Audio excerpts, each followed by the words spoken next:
I donated a kidney to my childhood sweetheart and saved his life. Not only did he show no gratitude, but he also resented me for 30 full years. The reason was ridiculously absurd. You made me owe a debt for a lifetime, and I can never hold my head up again. He married someone else, had children, and told everyone I was his worst nightmare. When I opened my eyes again, fate had sent me back 30 years this time. I'm keeping my kidney. What does my life have to do with it? Just call 120 and borrow 101. 30 years of a fool's paradise. My name is When You. 30 years ago, I donated a kidney to my childhood sweetheart, Zhou Mu. I thought saving his life would earn me a lifetime of gratitude. Instead, he resented me for the rest of his life. After we got married, the way he looked at me held no love, only weariness and disgust. He said, When You ruined my life. You made me owe you a debt I can never repay in a lifetime. I can never hold my head up high in front of you. He used my money to keep another woman on the side. That woman was Xiaoro, the one he'd always pined for. He brought Xiaoro home,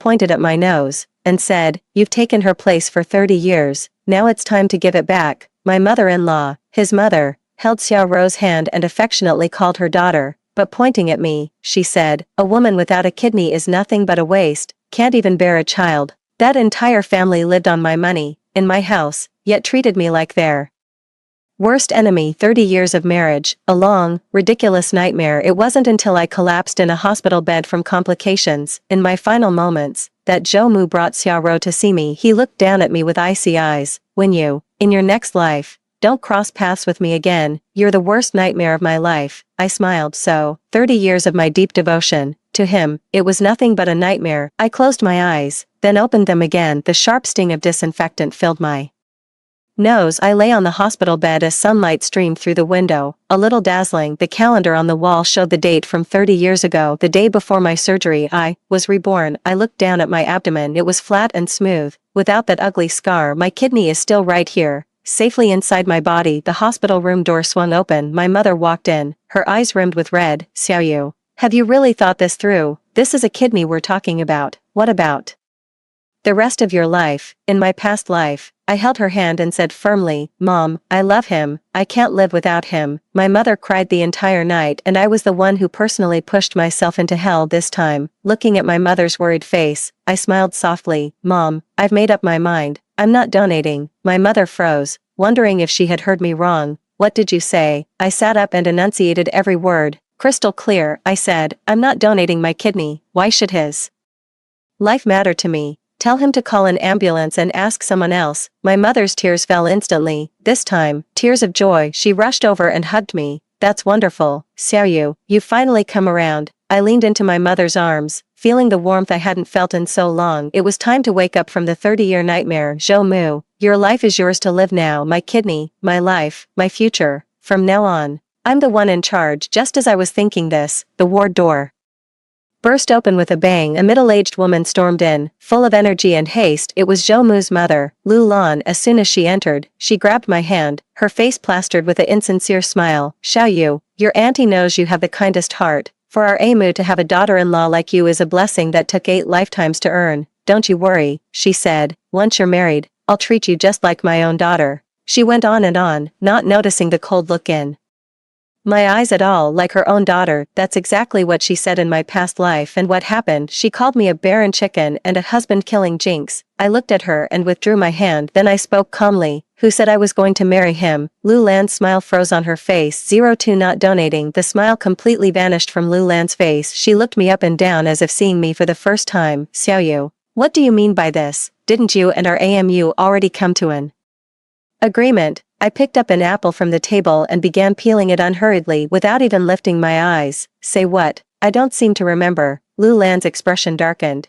and her tone turned harsh. When you don't play dumb with me. Amu is lying in the next room right now, waiting for your kidney to save his life. The doctor said your kidney is the best match and gives the highest chance of a successful surgery. How could you back out at a time like this? Her voice was sharp, carrying a sense of self-righteous accusation, as if my kidneys were born to belong to her son. I paused, mid-peel of the apple. Looking up, I gazed at her quietly. Aunt Lu, first, my kidneys are in my own body. Whether to donate them or not is my decision alone. Second, I'm not a doctor. Saving lives is not my duty. Third, and most importantly, I paused, my eyes turning cold. What does your son being alive or dead have to do with me? Lu Lan was so stunned by my words that she couldn't utter a single word for a long time. She pointed at me, her fingers trembling. You heartless bastard, AMU has been so good to you. How could you just stand by and do nothing to save him? Have you forgotten who brought you candy every day when you were little? Who protected you when you were bullied? She was trying to play the sentiment card again. Too bad. The me now is no longer the fool who was blinded by love 30 years ago. I laughed. It was a bitter laugh. Aunt Lou, are you talking about what Jomu did, or what my father's money did for your family? How much has my family helped yours over the years? Do I need to spell it out for you item by item? Your son's school tuition, the down payment on your house, even the clothes on your back. None of that would be yours if not for our Wen family.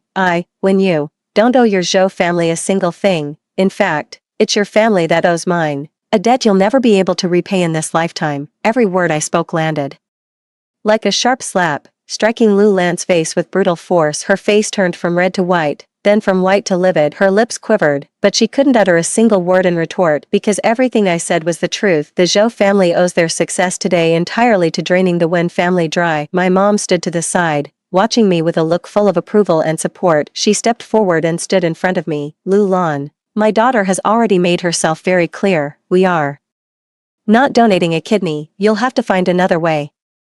Lu Lan stared at us, mother and daughter, her eyes full of malice. She knew that the hard approach wouldn't work, so she switched to a soft one. My dear in-laws, Xiaoyu, please don't be so heartless. AMU is my only son. If anything happens to him, I won't go on living either. With that, she started to sit down on the ground, clearly getting ready to make a scene. There's nothing I hate more than this kind of behavior. I picked up my phone and dialed 110. Hello, is this the police? Central Hospital, inpatient building, room 801. Someone is causing a disturbance and trying to pull a scam. Please come over and take care of this. My voice wasn't loud, but it was clear enough for the entire ward to hear. Lu Lan, who had been about to sit on the floor, froze mid-motion. She looked at me in disbelief, as if I were some kind of monster. You actually called the police? I waved my phone expressionlessly. What else? So you can stay here wailing and carrying on, disturbing my rest. Lu Lan's face turned a deep, mottled purple. She knew that today's tactic wasn't going to work. When you am no longer the pushover she used to boss around. She shot me a vicious glare and left with a final threat. When you wait. When AMU gets here, let's see what he has to say about you. With that, she turned and stormed off angrily. My mom looked at me with concern. Xiaoyu, Zhou. I patted her hand to reassure her. Mom, it's okay, he's here, which is perfect timing. There are some things I need to make clear to him in person. As soon as she finished speaking, the door to the hospital room opened again. Zhou walked in, wearing a patient gown, his face pale. He looked at me, his expression unreadable. Xiaoyu, was my mom telling the truth? Are you refusing to save me now? His voice was weak, carrying a faint, almost imperceptible hint of grievance and accusation, as if my decision was the ultimate betrayal to him. 03 Give it back to you. I looked at Zhou's pale face. 30 years of memories came flooding back like a tidal wave. It was this face that, 30 years later, hurled the most vicious curses at me. It was this face that, as I lay on my deathbed, was filled with impatience and relief. And now, with such a pitiful look, he dares to question me. I suddenly found it all rather ridiculous. I set down my phone, leaned back against the headboard, and lounged in a lazy pose. Yes,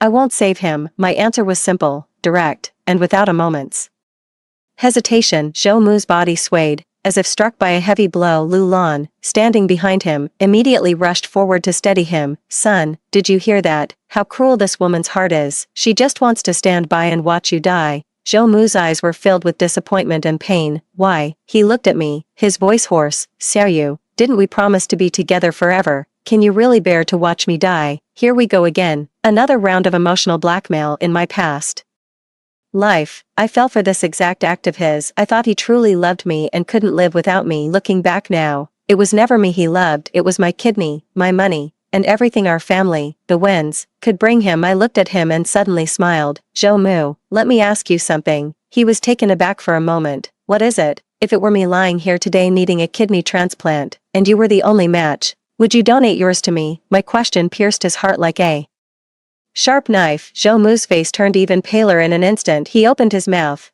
but not a single word came out. Lu Lan, standing beside him, was the first to shriek. How is that the same? You're just a woman. How could you ever compare to my son? My son is the only heir to the Zhou family. I let out a cold laugh. Oh, I see, your life matters, but mine doesn't. Just because I'm a woman, I'm supposed to sacrifice myself for your only heir. My gaze shifted from Lu Lan back to Zhou Mu's face. Zhou Mu, is that what you think too? Zhou Mu's lips moved slightly, but his eyes darted away, unwilling to meet mine. His silence had already given me the answer right in his heart. My worth, Wen Yu's worth, was simply to devote myself to him and sacrifice for him. My heart turned completely cold. The last shred of unrealistic hope vanished into thin air. I threw off the covers, got out of bed, and walked over to him. Zhou Mu, looking into his eyes, I spoke each word clearly and coldly. I don't want to save you. For two reasons. First, I'm afraid you'd owe me a debt you could never repay in a lifetime. I'm afraid you'll never be able to look me in the eye for the rest of your life. When I said this, Zhou Mu's pupils contracted sharply. His face was written all over with shock and disbelief, as if he had just heard some fairy tale. Ignoring his astonishment, I continued. Second, and most importantly, Zhou Mu,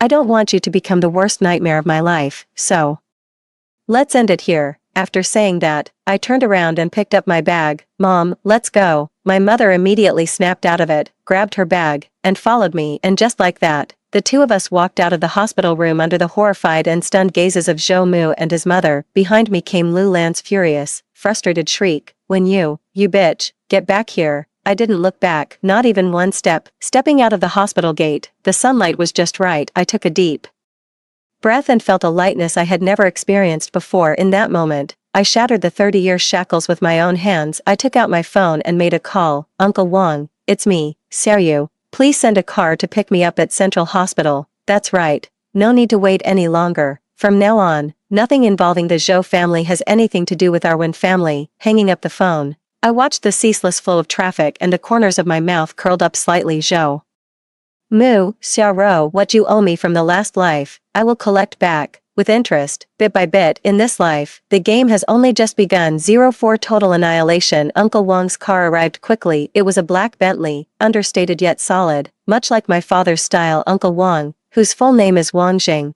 had been by my father's side for half his life. He was the person I trusted most. When he saw me, his eyes were full of concern. Miss, you've been through so much. I shook my head and got into the car. I'm fine, Uncle Wang. From today onward, no one can make me suffer anymore. My mother got into the car with me. The car pulled away smoothly, leaving the hospital's chaos behind. I leaned back in my seat, closed my eyes, and let my mind race. Cutting ties with the Zhou family is not as simple as just saying it. Their whole family had latched onto every aspect of the Wen family, like leeches. Zhou Mu's father, Zhou Qiang, works as a deputy department manager at my family's company. The house they're living in now was bought for me by my parents a few years ago, and it's in my name. The car Zhou Mu drives for daily transportation was also purchased by me. To completely break free from them, I have to act decisively and root out the problem once and for all. I opened my eyes, my gaze clear and composed. Uncle Wang, yes, miss, please make a note of a few things I need you to handle immediately. Wang Jing immediately took out his phone and opened the Notes app. First, go replace the lock on the house south of the city. Get the most advanced anti-theft 1. Second, send someone to Zhou Chong's workplace, inform him that he's fired, have him complete the exit process right away, and settle his wages today. Third, arrange for someone to drive Zhou Mu's BMW back and park it in the garage. I finished speaking in one breath, and the atmosphere in the car instantly turned heavy. My mother looked at me, her eyes filled with surprise, but more than that, support. Wang Jing was taken aback for a moment, but he quickly recovered and gave a firm nod. Very well, miss, I'll take care of it right away. He didn't question it at all. This was the absolute executive force my father had cultivated over the years. I added, also, notify the company's finance department. From now on, the company will reimburse absolutely none of the Zhou family's expenses, no matter who incurs them. Cut off every channel they have to get a single cent from the Wen family. Wang Jing's eyes lit up. Understood, miss. He seemed more than happy to take on the task.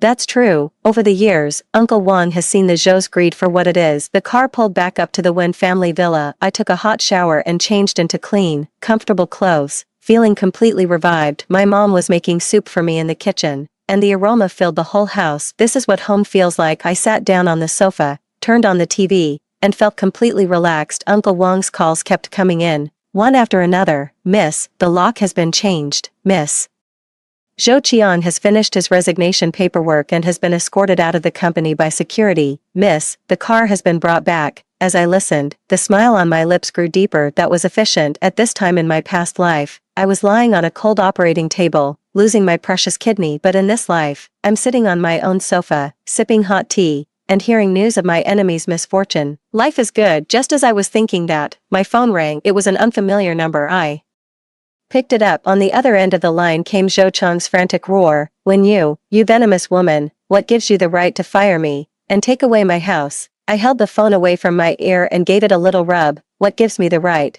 Just because the company is mine, and the house is mine too, is that reason enough? 05 The false fragrance arrives. On the other end of the line, Zhou Qiang was left completely speechless by my words. He probably never imagined that I, always so gentle and agreeable, would say something so forceful. Why you, he stammered, you, unable to form a complete sentence. From nearby came Lu Lan's piercing wails. Damn you, our whole family is homeless now. When you ungrateful bastard, you'll die a horrible death. Listening to the chaos on the phone, I just felt irritated. Are you done? I'm done talking. Goodbye. Stop wasting my phone bill with your nonsense. With that, I hung up, blocked the number, all in one smooth motion. Finally, some peace and quiet. It wasn't long before the doorbell started blaring like crazy. Through the security monitor, I saw Zhou Qiang and Lu Lan standing at my front gate, pounding on the iron door furiously. Lu Lan sat on the ground, crying and cursing, drawing a crowd of curious neighbors. A classic tantrum, complete with thrashing about. My mom looked a bit worried. Xiaoyu, this can't go on like this. I gave her hand a reassuring pat. Don't worry, Mom, I have plenty of ways to deal with scoundrels. I picked up my phone and called the property security office. Hello, is this the security department? Someone is causing trouble at my doorstep, seriously disrupting my life. Yes, those two. Please handle it. If they don't leave, call the police directly and report them for trespassing and provoking a disturbance. The property management was highly efficient. In less than 5 minutes, 2 security guards appeared on the surveillance footage. They politely asked Zhou Chang and Lu Lan to leave. Lu Lan, of course, refused and even tried to lay her hands on the guards. In the end, the guards quickly and neatly pinned her arms behind her back, subduing her on the ground. Terrified, Zhou Qiang dared not move a muscle. A farce, resolved with such ease. Watching their disheveled state on the monitor, I let out a cold sneer. Just then, an unexpected figure appeared on the surveillance screen. A woman in a flowing white dress, her long hair drifting in the wind. Xiaorou. She had arrived. She walked over to Lu Lan, who was being held up by the security guards, and comforted her in a soft, gentle voice. Then, she came to my door and rang the bell on the screen. Her voice came through, so tender it felt like honey. Xiaoyu, it's me, Xiaorou. I know you're in there. Can you open the door and let us in? Your parents are getting on in years, and it's not right for them to just keep standing outside. If there's any misunderstanding, can we just talk it out face to face? She put on an act of being kind, sensible, and considerate of the bigger picture. Anyone who didn't know better would think she was the real mistress of this house. In my past life, she used this very same act to win everyone's sympathy. I looked at that pitiful, vulnerable face on the screen, my eyes cold. I picked up the intercom and pressed the talk button. Miss Xia, my voice carried clearly through the speaker by the door. Are you standing in the wrong place? Xiaorou was stunned. What? I spoke slowly, my voice not loud but clear enough for all the curious neighbors around to hear. This is the Wen household, not the Zhou household. As an outsider, what right do you have to stand here and meddle in our family's affairs? And calling them uncle and auntie so affectionately, someone might actually think you're Zhou Cheng's daughter. Oh, my mistake. I shifted my tone, a hint of mockery creeping in. I heard your parents divorced a while back, and your mother remarried. That man she married, it seems their last name is also Zhou. Xiaorou's face turned instantly pale. 06 Final ultimatum. The color visibly drained from Xiaorou's face. She looked at the camera, and for the first time, a hint of panic appeared in her eyes. The neighbors around immediately began to whisper among themselves. So she's Xiaorou. I heard her mother was a homewrecker who married a rich old man. TSK, like mother, like daughter. These words pierced Xiaorou's heart like needles. What she cared about most was her own background. She had always worked hard to maintain her image of a pure, innocent, and untainted lily, and with just a few casual words, I tore her disguise to shreds. Zhou Qiang and Lu Lan were also stunned. They clearly had no idea that Xiaorou had such a past. The way Lu Lan looked at Xiaorou changed in an instant, filled with contempt and disgust. Xiaorou steadied herself, then spoke into the walkie-talkie with a hint of tears in her voice. Xiaoyu, how could you say that about me? I'm just worried about AMU's health and came to talk some sense into you. Is there some misunderstanding between us? still pretending. I can't be bothered to waste any more words on her. Security, my voice came through the loudspeaker, carrying an unmistakable command. Throw these people who keep loitering at my door out. If you let them come within 100 meters of the villa again, you can kiss your bonuses for this month goodbye. The security guards perked up immediately at the word bonuses. They stopped holding back, flanked Zhou Qiang and Lu Lan, hoisted them up, and dragged them away. Xiao Rou was also escorted aside by one of the security guards. The farce was completely over. I turned off the monitor, leaned back on the sofa, and let out a long, deep breath. Finally, some peace and quiet. My phone vibrated again. It was Zhou Mu. I hesitated for a moment, but still answered on the other end of the line. His voice was filled with anger and despair. What exactly do you want? You cost my dad his job and took back our house, and now you humiliate Xiao Rou in public. Are you only happy when you've driven my whole family to despair? Listening to his accusations, I found it laughable. Zhou Mu, you've got one thing wrong. My job came from my family's company. My house was bought with my family's money. I'm just taking back what was always my family's. That's not pressure. That's returning something to its rightful owner. Zhou Mu was left speechless. He was breathing heavily, and a hint of pleading crept into his voice. Xiaoyu, I'm begging you, please come back. Can we go back to how we were? Just save me, and I'll do anything you ask. Go back to how we were. I'll never forget how he treated me in my past life. My voice was ice cold as I spoke. All right, it's not that I can't save you. Zhou Mu's breath hitched, as if he hadn't expected me to give in so quickly. Really? Yes. I looked out the window, my voice completely flat. I'll see you tomorrow at 10 a.m. at the Starbucks in the city center. But not just you alone. Bring your dad, your mom, and your Xiao Rou with you. This is your last chance. With that, I hung up the phone directly. My mom walked over with a bowl of soup, looking at me worriedly. Xiaoyu, are you really going to meet them? I took the soup bowl and took a sip, warmth spreading through my whole body. Yeah, some debts need to be settled in person. I want them to know that my things, when used things, aren't so easy to take. If someone takes what's mine, they'd better be ready to give it back with interest. 07A bill. The next morning, I arrived at Starbucks 10 minutes early. I chose a seat by the window, where the sunlight was just right and I could clearly see the street scene downstairs. I ordered a latte and sipped it slowly. At exactly 10 o'clock, Zhou Mu's family, along with Xiao Rou, showed up right on time. Zhou Mu looked even worse than the day before, with dark circles under his eyes so deep it seemed he hadn't slept all night. Lu Lan and Zhou Qiang had looks of resentment and unwillingness on their faces. Xiao Rou followed behind them, dressed in a plain white skirt with light makeup, her eyes slightly red, as if she had suffered a great injustice. The four of them, like beaten roosters, pulled out chairs and sat down across from me. Zhou Mu spoke first, his tone urgent. Xiaoyu, we're here. You said there was a way to save me. I set down my coffee cup, took a few sheets of A4 paper from my bag, and slid them across the table. Easy, before I help you, let's settle the score. Zhou Qiang picked up the top sheet, and his expression changed the moment he glanced at it. What is this? I smiled, leaned back in my chair, and relaxed my posture. The bill. From the time Zhou Mu started elementary school until he graduated from college, every single tuition fee, tutoring cost, and living expense that our Wen family paid for him, in total, that comes to 273,600 yuan. I picked up the second sheet of paper. This is a copy of the purchase contract and the loan repayment record for the house you're currently living in. The down payment was 300,000, with a monthly payment of 5,600, and we've been paying it for 5 years.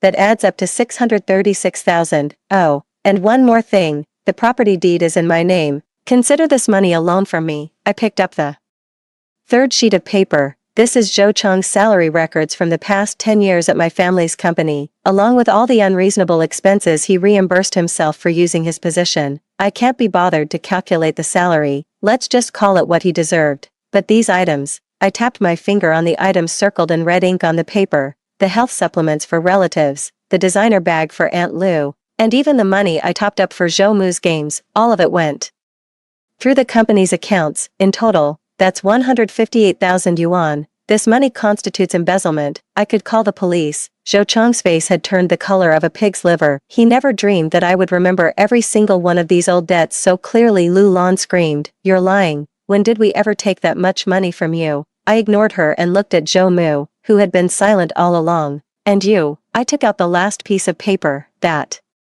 BMW you drive cost 420,000 yuan out the door. That jacket you're wearing, 8,000, and that watch on your wrist, 30,000, over the years, between the gifts I've given you and the money I've spent on you, it all adds up to nearly $1 million, but forget all that, I crumpled the paper into a ball and tossed it in the trash, just consider it my bad judgment back then, money thrown to the dogs. But those 3 payments add up to 1,067,600 in total. I looked at the 4 of them and spoke clearly, word by word, return the money to me within a week. Once the money is in hand, we'll talk about the kidney donation. If the money doesn't show, I picked up my coffee and blew gently on the steam. See you in court. Killing the spirit. The entire cafe was so quiet you could hear a pin drop. The expressions on the faces of the 4 members of the Zhou family were a complex mix of emotions: shock, anger, disbelief, and a hint of fear over $1 million for them right now. It is undoubtedly an astronomical sum. They couldn't scrape together that much even if they sold everything they own. Lu Lan was the first to break down. She slammed her fist on the table and stood up. This is robbery. You're just trying to drive us to our deaths. I took a slow, unhurried sip of my coffee without even glancing up. Aunt Lu, you can't put it that way. Debts must be paid. It's only right and proper. Every single one of these debts is documented. It's all therein.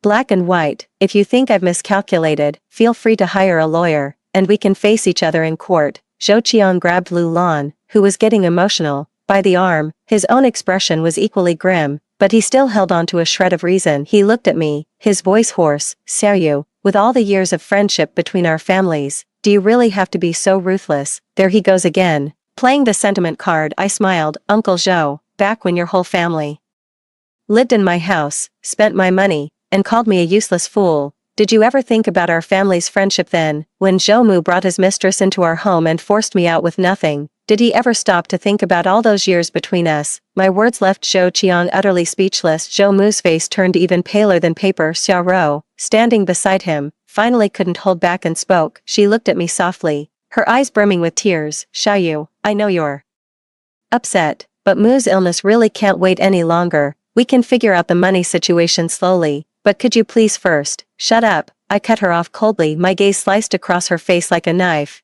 Do you even have the right to speak here? What qualifies you to sit here? Zhou Mu's girlfriend, fiancé, or his mistress? Xiao Rou's face turned pale in an instant. Tears fell from the corner of her eyes. Perfectly timed. I'm just worried about Mu. What a touching concern. I took out my phone from my bag, pulled up a video, and placed it on the table. In the video, from yesterday afternoon, Xiao Rou accompanies Zhou Mu on a walk through the hospital garden. The sunlight is just right, and the two lean close to each other, their manner intimate. Zhou Mu lowers his head and plants a gentle kiss on Xiao Rou's forehead, and Xiao Rou smiles, sweet and radiant. I turn my phone toward Zhou Mu. Didn't you say that as long as I agreed to save you, you'd do anything for me?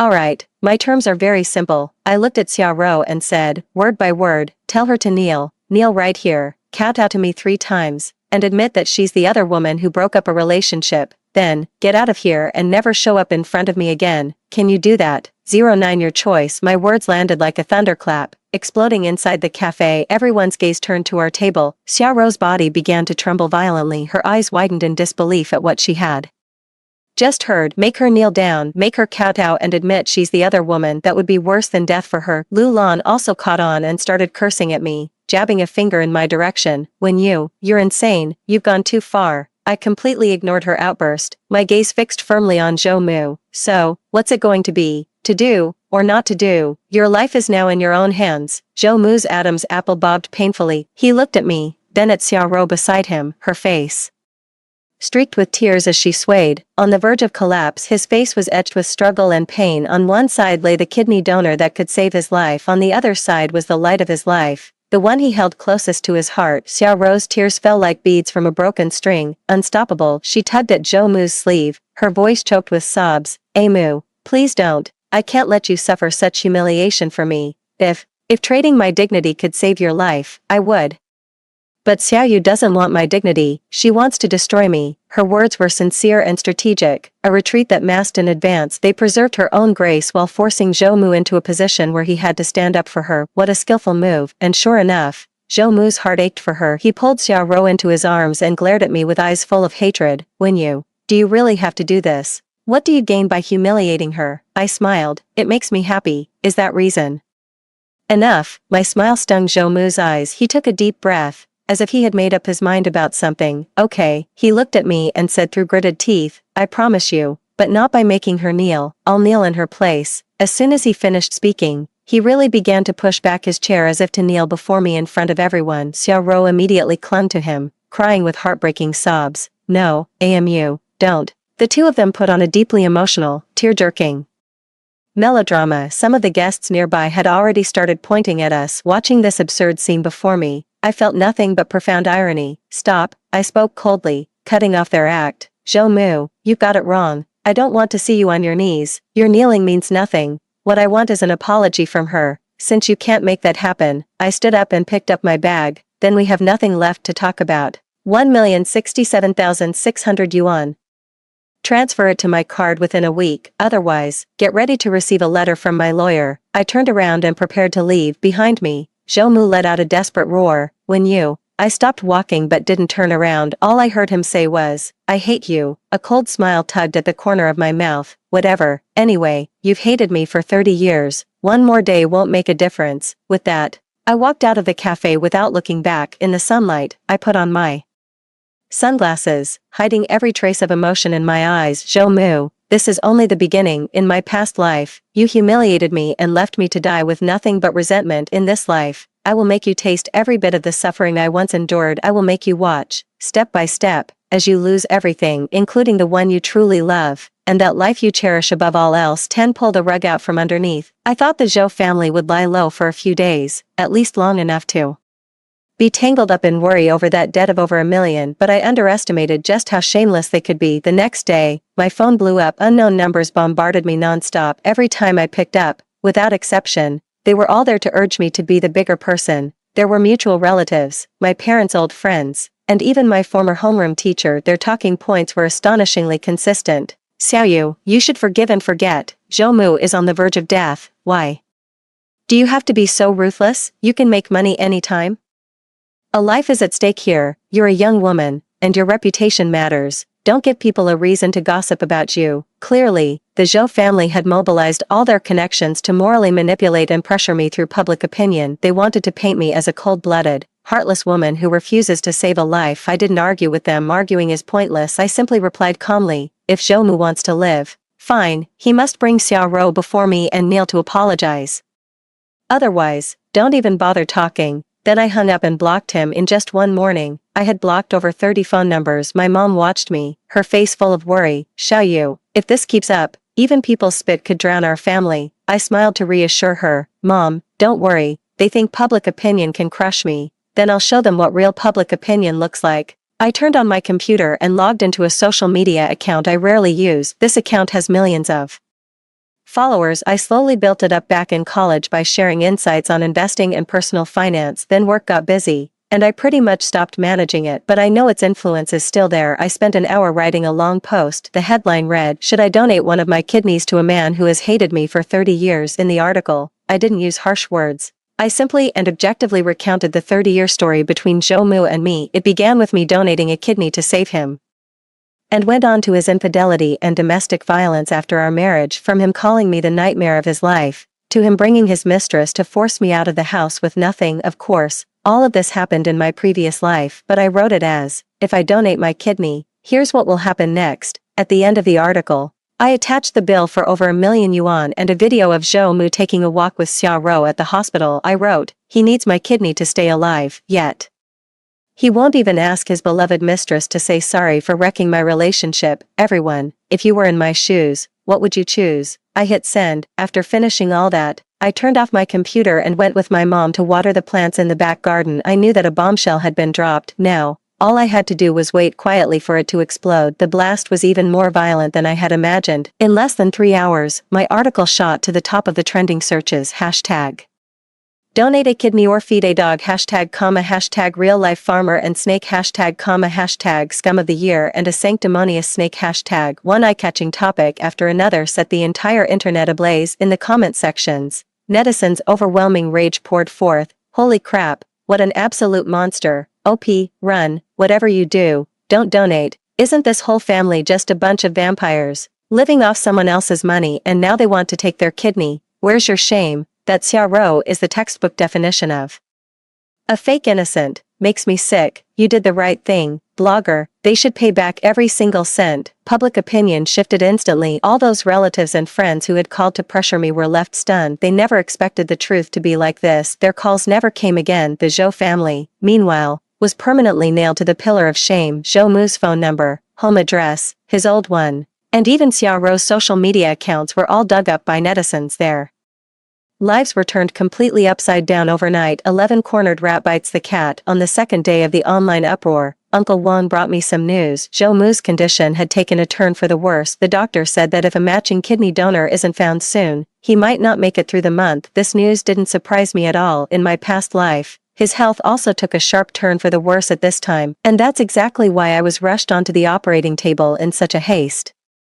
Now, I'm curious to see how they'll manage without me. The Zhou family has fallen into complete chaos. Zhou Qiang and Lu Lan wanted to go to the hospital to take care of Zhou Mu, but were blocked outside the ward by reporters and netizens who had rushed to the scene. Countless cameras and phones were pointed at them, snapping away furiously. Are you the vampire parents from that online video? How can you have the nerve to spend their money and then pressure them into donating a kidney? Get out of the hospital. Stop wasting public resources. Angry shouts of condemnation rose one after another. Lu Lan got into a physical altercation with someone on the spot and was forcibly escorted out by the hospital's security guards. Her humiliating scene was live-streamed in full, becoming a nationwide laughingstock. Xiaorou didn't have it easy either. Her social media accounts were overrun by enraged netizens. The comments section was flooded with insults, calling her a homewrecker and shameless.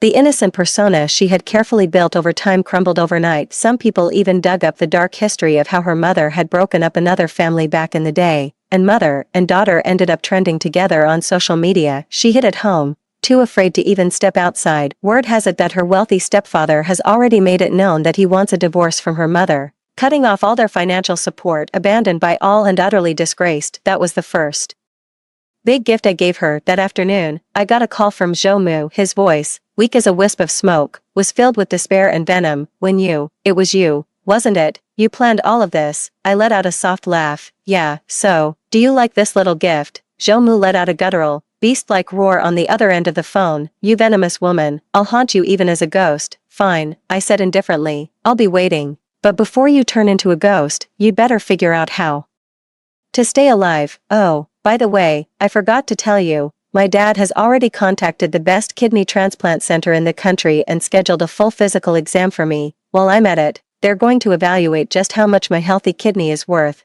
I hear a single kidney can sell for millions on the black market. Tell me, Zhou Mu, is your life worth that much? My words pierced Zhou Mu's heart like a venom-coated dagger. He fell silent over the phone. All that remained was his heavy, desperate breathing. I knew his psychological defenses were crumbling, piece by piece. 2 days later, an unexpected person called me. It was Xiaorou. Her voice was no longer the gentle, pleasant one from before. It was now sharp and hysterical. What exactly do you want? You ruined me. You destroyed everything I had. I let out a lazy yawn. Oh, really? Then you should thank me. At least I've shown you just how cheap the love you were so proud of really is, and I've also shown you that without money, you're nothing. Xiaorou let out a scream on the other end of the phone. Do you think you've won? Let me tell you, don't get too cocky too soon. Amu is mine. No one can take him away. Even if he dies, he will only love me, and you will never win his heart. Listening to her naive declaration, I found it utterly ridiculous. Xiaorou, have you got it wrong? His heart is worth less than nothing to me.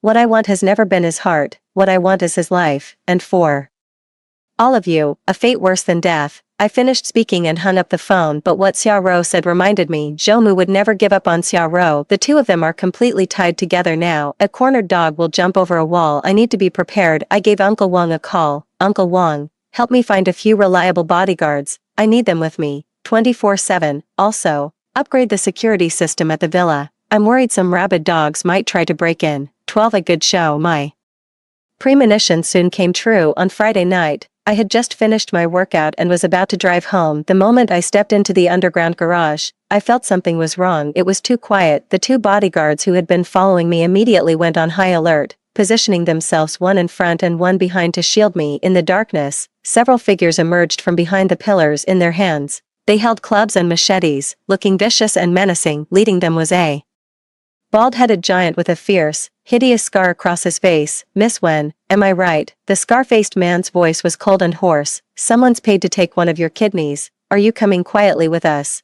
Or do you need my boys to give you a hand? I looked at them, my heart turning to ice just as expected. They're here, Zhou Mu. You've really outdone yourself if you can't have it. You'll just take it by force. The bodyguard in front of me spoke, his voice cold. Get lost, Scarface grinned, revealing a set of yellowed teeth. You'd rather a bitter glass than a toast. Boys, get him. In an instant, a fierce brawl erupted. The bodyguards I hired were all retired Special Forces soldiers with formidable skills, but the other side had the numbers and were all armed. Suddenly, the scene descended into utter chaos. Shielded behind the car, I immediately pulled out my phone and dialed Uncle Wang. Uncle Wang, the garage. Bring your men. At the same time, I also hit the emergency alert button.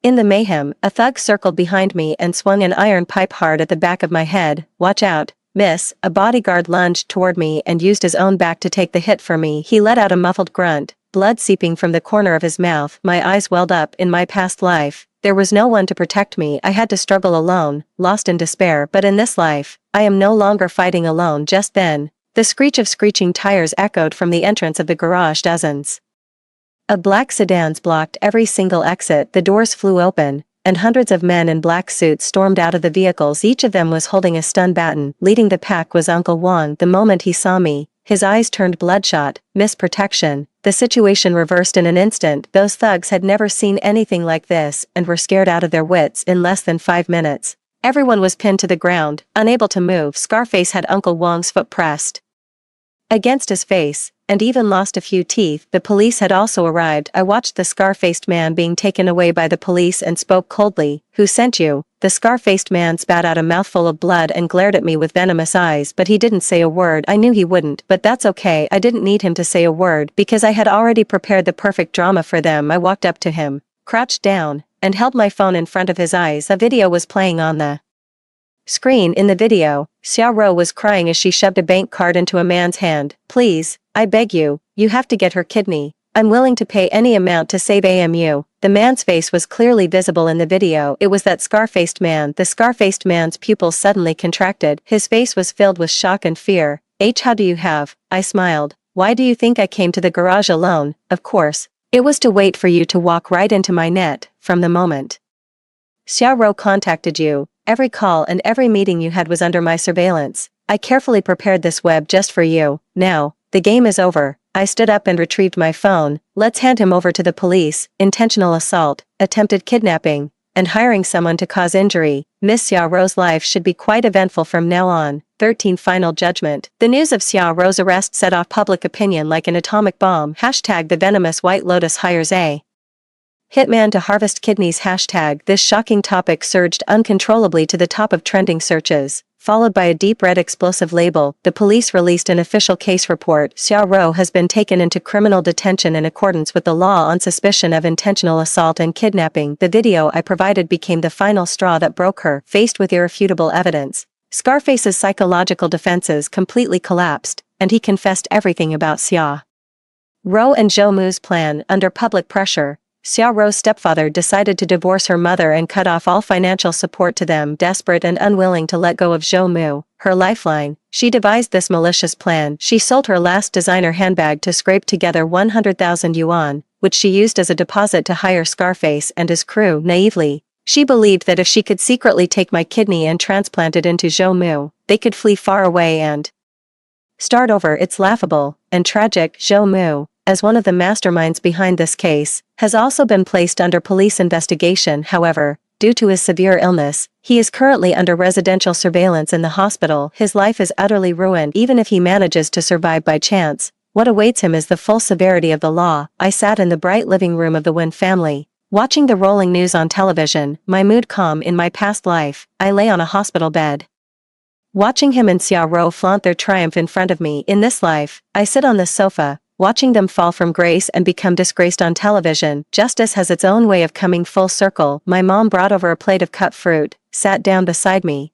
and let out a soft sigh. I never thought people could be this vicious. I picked up a piece of watermelon, took a bite, and found it very sweet. Mom, this isn't viciousness. It's stupidity. They always think they can use dirty Tricks to take what isn't theirs, but they forget that every gift from fate already has its price secretly marked.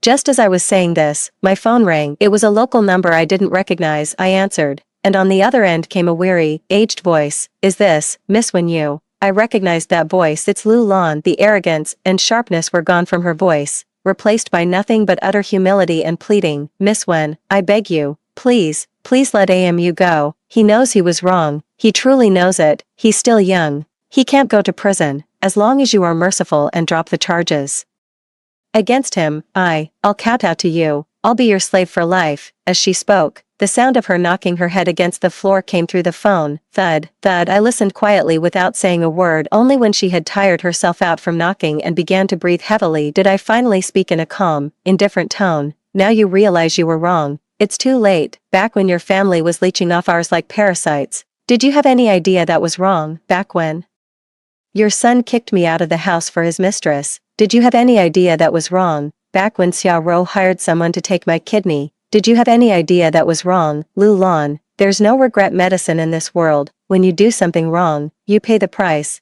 That's the most basic rule. I paused, my voice turning ice cold. As for your son, doesn't he enjoy hating me? Then let him live out the rest of his life in prison, clinging to that hatred. With that, I hung up the phone. They never called again. I knew then that the Zhou family was truly finished. 14. A grand gift. Xiao Ro's case went to trial as the victim. I attended the court hearing. The next time I saw Xiao Ro, she was in the defendant's seat. She wore a prison uniform, had removed all her makeup, and revealed her plain, unremarkable face without designer clothes and flawless makeup to enhance her. She looked like a plastic flower that had lost its moisture, wilted and cheap. When she saw me, her eyes were filled with spite and resentment. In the courtroom, the prosecutor read out the indictment, each charge, and every piece of evidence was laid out clearly before everyone present. Xiao Ro's defense attorney tried to argue for a reduced sentence on grounds of a rash act driven by love and being a first-time offender, but the prosecutor rejected each argument. For the sake of so-called love,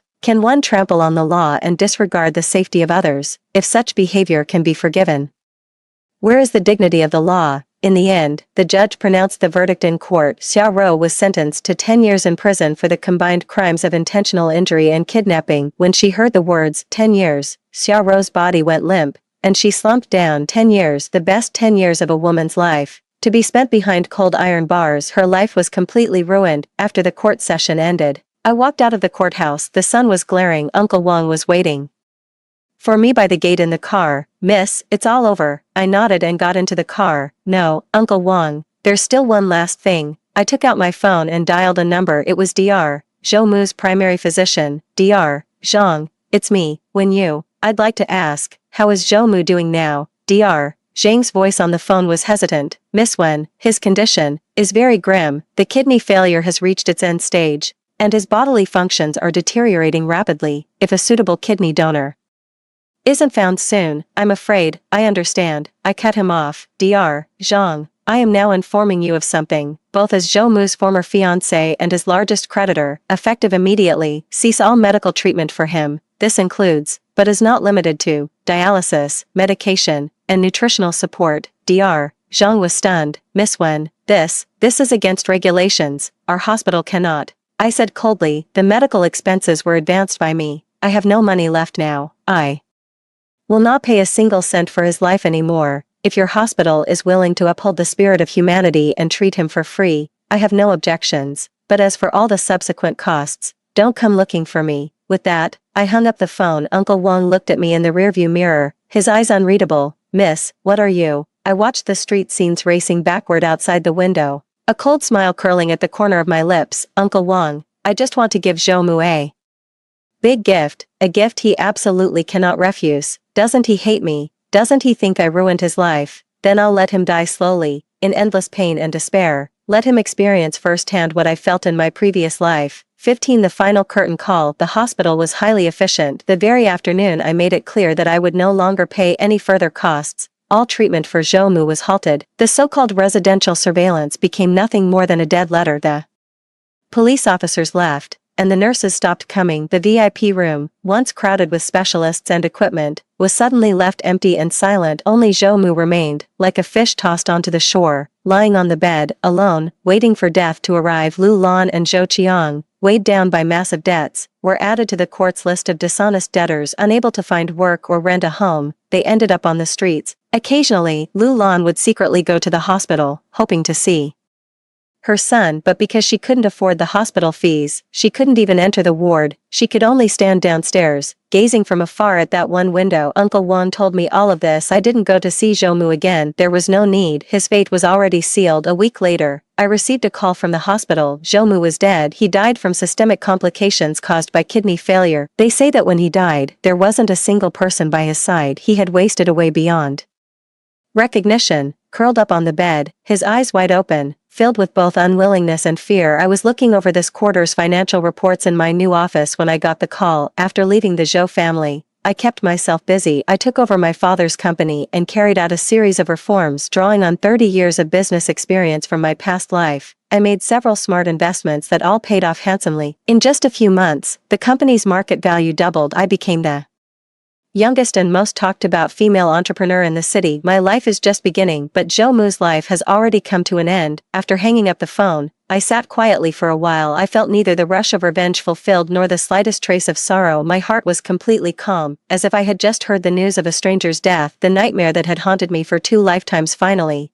completely vanished into thin air. I stood up and walked to the massive floor-to-ceiling window outside. The city was a sea of twinkling lights, as brilliant as the Milky Way. My phone buzzed. It was a text message from an unfamiliar number. "Thank you, Miss Wen. I'm Dr. Zhang. Before Zhou Mu died, he entrusted me with making sure I delivered this message to you. He said he no longer hates you. He said that if there is a next life, he hopes you can live well." I looked at this text message and suddenly smiled. No longer hates me. Do you hope I'm doing well, Zhou Mu? You're still this hypocrisy even unto death, but it doesn't matter anymore. Your hatred, your love, none of it has anything to do with me anymore. I deleted the text message and tossed the phone onto the table. The afterglow of the setting sun streamed through the glass, spilling over me and gilding me in a warm, golden light. My life is filled with boundless light. 16. A new chapter. Zhou Mu's death was like a pebble dropped into a lake. It stirred a faint, fleeting ripple and then quickly faded into silence. In this world, no one would truly mourn for him. His parents,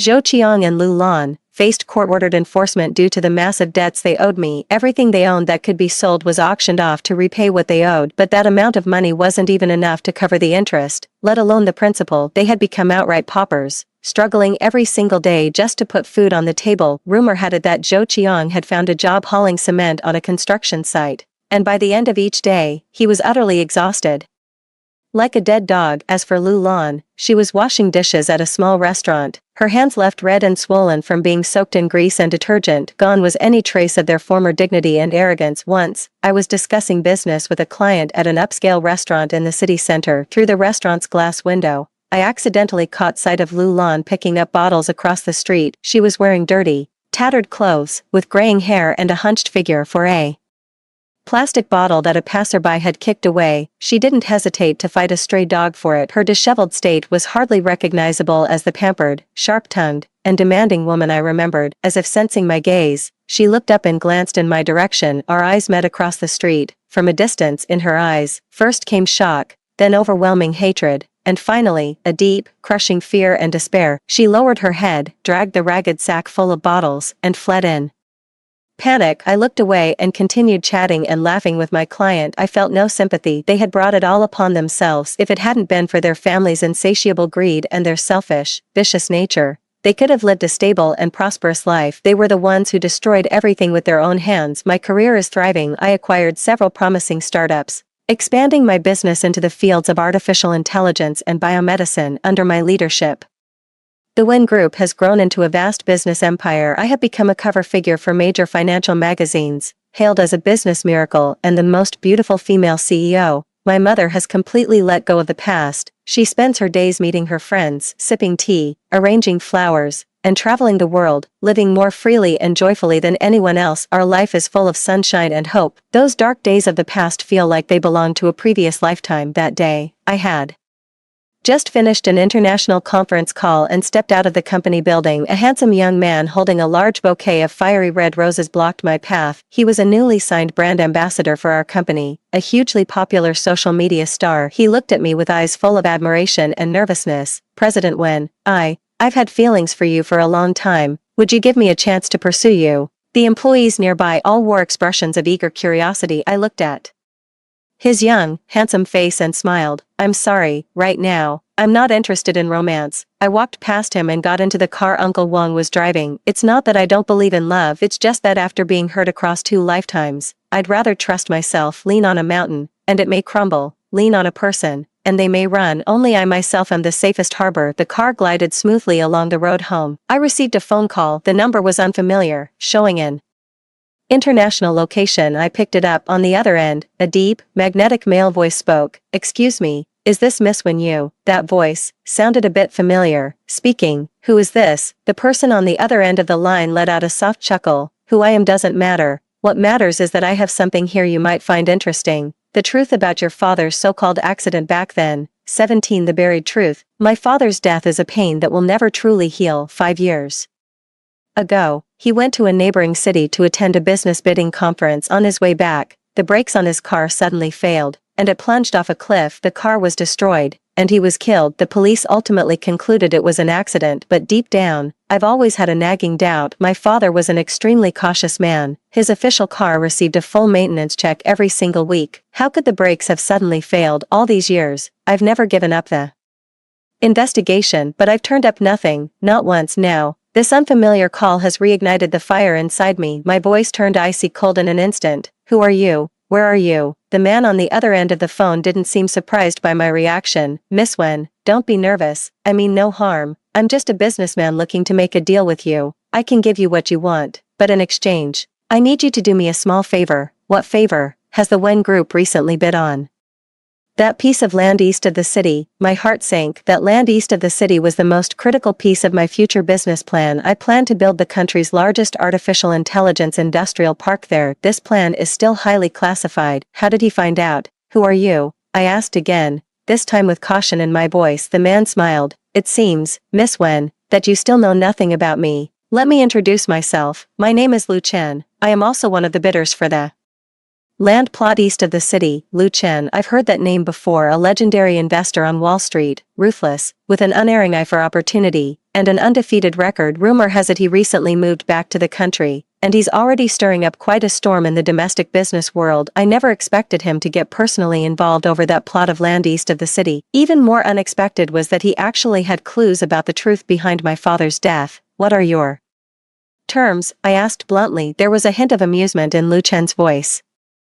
My terms are very simple. Give up the land east of the city. As long as you withdraw from the bidding, I will personally hand over the investigation report on your father to you. I fell silent. On one side was a major project crucial to the company's future. On the other side lay the truth about my father's death. It was a difficult choice. Lu Chen seemed to see right through my hesitation. Miss Wen, there's no need to answer me right away. I'll give you 3 days to think it over. I'll contact you again in 3 days. Oh, and just a heads up, back then, the person competing with your father for the same project was Zhou Cheng's current boss, wasn't it? With that, he hung up. I clutched my phone, my palm cold as ice. Zhou Cheng's current boss, Zhang Yuan, a businessman with deep connections who made his fortune in real estate. Back then, Zhang Yuan was one of the bidders for the Southern District project. In the end, it was my father who won that project. Then, on the very day after the bidding fair ended, something happened to my father. Could these two events really just be a coincidence? Lu Chen's phone call was like a key,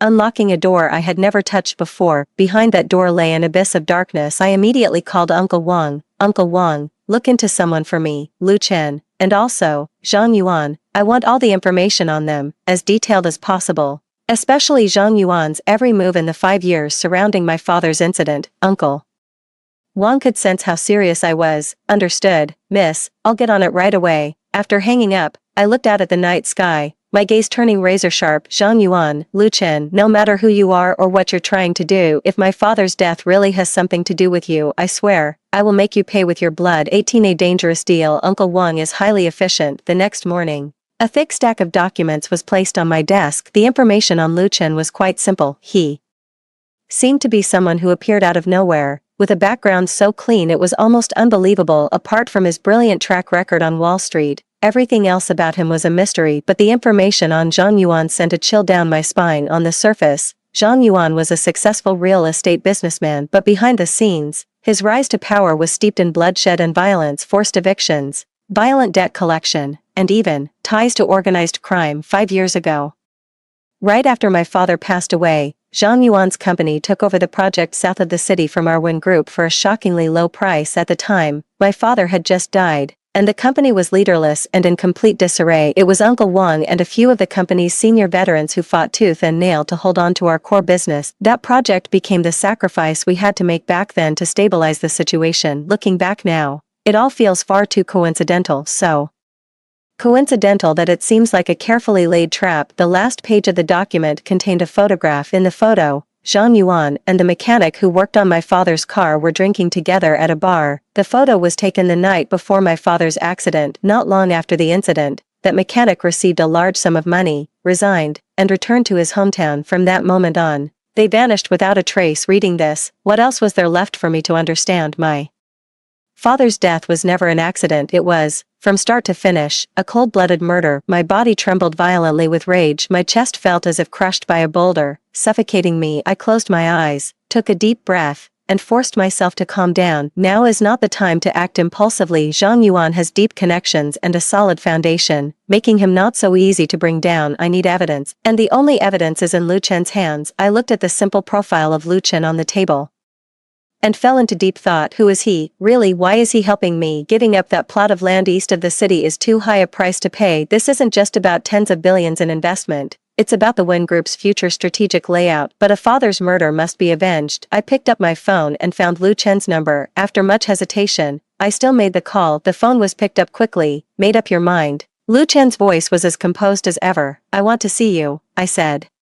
All right, tonight at 8. At the tranquil tea house in the west part of town. I'll be waiting. After hanging up the phone, I gazed out the window with determined eyes. Whether this was a trap or not, I had to go. For the truth about my father, I was willing to take that risk. At 8 o'clock sharp, I arrived at the serene tea house. It was an elegantly refined place, steeped in classic charm. Following the waiter, I stepped into a private room. Lu Chen had already arrived, dressed in a black casual outfit. He sat by the tea table, boiling water to brew tea. When he saw me come in, he looked up and gave me a smile. He was an incredibly charismatic man. His features were sharp and deep-set, his gaze piercing, as if he could see straight into one's soul. Yet, there was also an innate elegance and composure about him. This was a man even more dangerous and formidable than Zhang Yuan. Sit. He gestured to the seat across from him. I sat down. He poured me a cup of tea, its rich fragrance wafting through the air. Try it, this year's Premium Dragonwell tea. I didn't move. I think you already know my answer. I'm giving up the plot of land east of the city, but I have one condition. Lu Chen raised an eyebrow, looking slightly surprised. Oh, let's hear it. Looking him straight in the eye,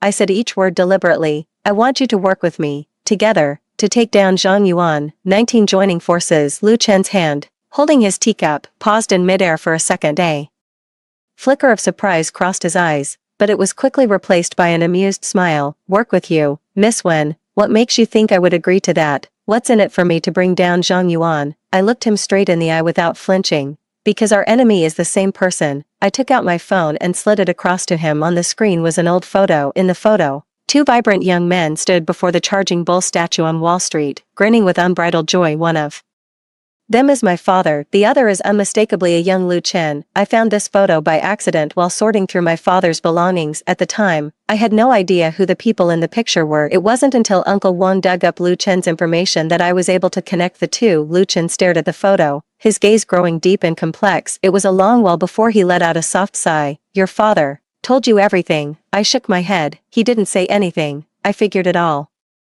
out on my own. You and my father are friends. Right, back then, you two made it on Wall Street together. Later, my father came back to start his own business, but you stayed there. Lu Chen didn't deny it. He picked up his teacup and took a sip, as if lost in a memory. Yeah, friends. He was the only friend I truly acknowledged in this life, and also my only rival. We once made a promise, see each other at the summit. Too bad. A hint of barely perceptible sorrow lingered in his voice. I continued, Zhang Yuan is also your enemy. I looked it up. Back when my father won the project in the Southern District, the biggest competitors, apart from Zhang Yuan, were an overseas investment firm, that company behind the scenes. It was you, wasn't it? You and my father were competitors back then, but it was a healthy rivalry. Zhang Yuan, however, used the most despicable means. He drove my father to his death and stole the project. He's not just my enemy, He's yours too, because he destroyed that honorable battle of wits between you and your closest friend. After I finished speaking, I quietly watched him. The entire private room fell into silence. Only the sound of boiling tea could be heard, gurgling away. After a long while, Lucien raised his head and looked at me again. There was a hint of admiration in his eyes. You're even smarter than I imagined, and even more ruthless and resourceful than your father. He smiled. Okay, I promise you. We'll cooperate. He took a brown paper bag from his briefcase and slid it across the table to me. Here's what you asked for. All of Zhang Yuan's scandals over the years, including the complete evidence of his hiring a murderer. I took the brown paper bag and opened it. Inside was a thick stack of documents and a voice recorder. I only needed one look to know that this evidence was enough to doom Zhang Yuan beyond redemption. I looked at Lu Chen and said solemnly, "Thank you." Lu Chen shook his head. "Don't thank me. This is what I owe your father, and it's a belated gift from us to Zhang Yuan." He stood up. "You don't have to give up that plot of land east of town. Tomorrow, I will announce my withdrawal from the bidding. Consider this a belated uncle's welcome gift to my future partner." With that, he turned and walked out of the private room. I watched his retreating figure, a flood of emotion surging within me. "Father, can you see this? Finally, I can avenge you with my own hands." 20 The dust settles. I didn't hand the evidence over to the police right away. A sly fox like Zhang Yuan has more than one bolt hole. If I just sent him to prison, there's no guarantee he wouldn't use his connections to get his sentence reduced or get out on medical parole. What I want is to ruin his reputation and leave him with nothing. I want him to suffer 100 times the pain my father endured. I found the largest media group in the country and anonymously sent them the evidence. At the same time, I teamed up with several companies that had suffered under Zhang Yuan's practices to file a formal report with the Securities Regulatory Commission, accusing his company of financial fraud and market manipulation. An invisible net was quietly being cast. 3 days later, on an ordinary Monday, Zhang Yuan was in his office, basking in self-satisfaction as he gave an exclusive interview to a financial magazine. Suddenly, the office door was flung open. Dozens of police officers and staff from the securities regulator burst in. "Zhang Yuan, you are suspected of multiple economic and criminal offenses. You are hereby under arrest in accordance with the law." Cold handcuffs clicked shut around his wrists. Camera flashes went off wildly. The shock and panic on his face were captured in stark detail, becoming headlines across major news outlets. At the same time, the scandal that he had hired a hitman to murder my father was exposed by the media. The entire internet erupted in an uproar. Zhang Yuan's company stock instantly crashed, hitting the daily trading limit. Countless investors lost everything. His business empire collapsed overnight. I also attended the court hearing that day. Zhang Yuan stood in the defendant's box. His hair turned gray overnight, as if he had aged 20 years. He looked at me in the gallery, his eyes filled with spite and confusion until his very last breath. He couldn't figure out how he had lost. Finally, the court delivered its verdict. Zhang Yuan, convicted of intentional homicide, market manipulation, and duty-related embezzlement, among other charges, was sentenced to death with immediate execution for the cumulative crimes. All his assets were confiscated. The moment I heard the sentence, I could no longer hold back my tears. It's not sadness, it's relief. "Father, I did it. I avenged you." Walking out of the courthouse, the sun was bright. Lu Chen stood quietly under a sycamore tree, waiting for me. He handed me a tissue. "It's all over." I took the tissue, wiped away my tears, and smiled at him. "Yeah, it's all over. Thank you." Lu Chen smiled too. "I told you, this is what I owe your father. Now, we're even." He paused, looked at me, and there was a hint of anticipation in his eyes. "So, President Wen, how about discussing the collaboration on the project east of the city?" I looked at him, the sadness in my eyes gradually fading, replaced by the confidence and radiance of the Queen of Business. "Of course. After you, President Liu." We walk side by side, beneath the sun. Our shadows stretch long behind us. I know that those dark days of the past have finally left me for good. Ahead awaits a brand new future, radiant and bright. 21 new beginnings. 1 year later, East City is now home to the world's largest artificial intelligence industrial park, officially inaugurated. Lu Chen and I, as co-founders of the project, stood together on stage at the ribbon-cutting ceremony. Before us, an ocean of media and business elites filled the audience. The flashlights were more dazzling than the stars themselves. I wore a crisp white pantsuit, my long hair tied back, a confident and composed smile on my face. I am no longer that timid, fearful Wenyu who used to hide behind Zhou Mu. I am the chairwoman of the Wen's Group, the queen of this business empire. After the ceremony, a grand celebratory reception followed. I moved through the guests with a glass of champagne, completely at ease. Many people tried to strike up a conversation. Some wanted to discuss partnerships, Others sought investment, and a few even wanted to pitch themselves. I handled them all with a smile. About halfway through the reception, I made an excuse and slipped away. I stepped out onto the terrace to get some fresh air. The evening breeze was cool against my face, gentle and pleasant. Footsteps sounded behind me. It was Lu Chen. He handed me a glass of warm water. You should drink less. It's not good for your health. I took the cup of water and smiled. Mr. Lu, you're starting to sound more and more like my dad. Lu Chen smiled too. Maybe it's because I'm hitting middle age. We leaned against the railing, gazing at the city nightscape in the distance, silent for a moment. After a long while, Lu Chen finally spoke. So, what are your plans now? I took a sip of warm water and gazed at the moon in the sky. I want to take a break, travel around the world, see all the sights I missed before. In this life, I avenged my father, preserved the family legacy, and lived exactly as I wanted. I think it's time to live for myself for once. Lu Chen looked at me, his eyes gentle. Great idea. Alone, I raised an eyebrow. What else? Lu Chen fell silent for a moment, then suddenly spoke. I've been pretty free lately, too. I don't know if your round-the-world trip still has room for someone to carry your bags. I was stunned. I looked at him. In his eyes, there was no trace of a businessman's shrewdness or calculation, only a sincerity and gentleness I had never seen before. My heart suddenly skipped a beat. I looked at him and suddenly smiled, a smile brighter than the moonlight in the sky. Alright, but my expectations are very high. Lu Chen also smiled. I await your evaluation, anytime,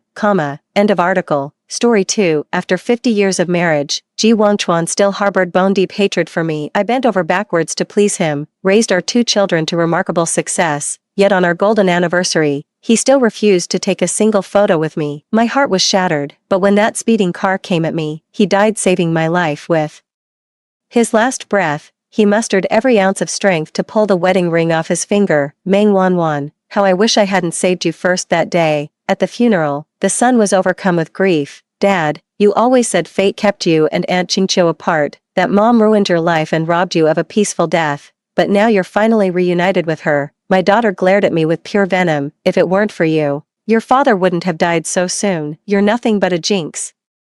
Why couldn't it have been you instead? Everyone said Ji Wangchuan shouldn't have married me. Even I thought so. So I made a deal with the system and traveled back 50 years. This time, I'll vanish completely from Ji Wangchuan's life and give everyone what they want. Meng Wanwan, don't sleep. Wake up now. A man's urgent voice pierced through my daze. As I struggled to open my eyes, I inhaled a lungful of thick smoke. Before me stood the warped steel frames of the workshop, and a young Ji Wangchuan. I'd actually traveled back 50 years, to the very origin of all our mistakes in our past life. During the cotton mill fire, Ji Wangchuan saved me first. By the time he doubled back, Song Qingqiu next door had already perished. He resented me for this our entire lives. Now I finally have the chance to change everything. Climb on, I'll carry you out. Ji Wangchuan stretched his arms forward. I swallowed the lump in my throat and pushed his hand away. Song Qingqiu, she's in the east warehouse. Go save her, quick. Ji Wangchuan's outstretched hand froze, his gaze involuntarily darting eastward. His face was overflowing with visible distress and urgency. The next instant, he turned back and firmly grasped my arm. You first, I'll be right there. No, I cut him off, pushing his hand away again. Ji Wangchuan, if you don't save her first, you'll regret it for the rest of your life. Thus began my lifetime of misery, 50 years of marriage, 50 years of emotional neglect.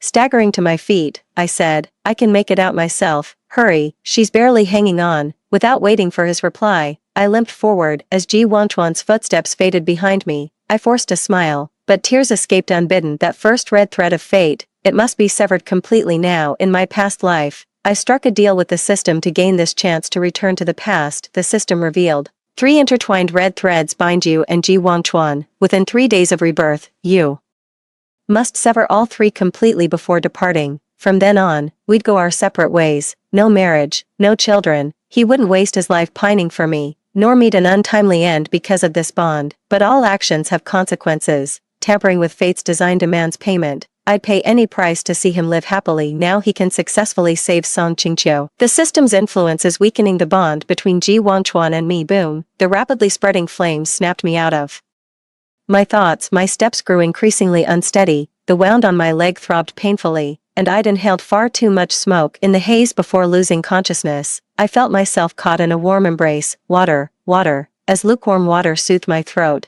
I gradually opened my eyes as my vision cleared. Ji Wangchuan at 25 came crashing into my sight. His stubble was dark with neglect, eyes bloodshot from obvious exhaustion. Awake, his voice was ragged, his right hand hovering midair.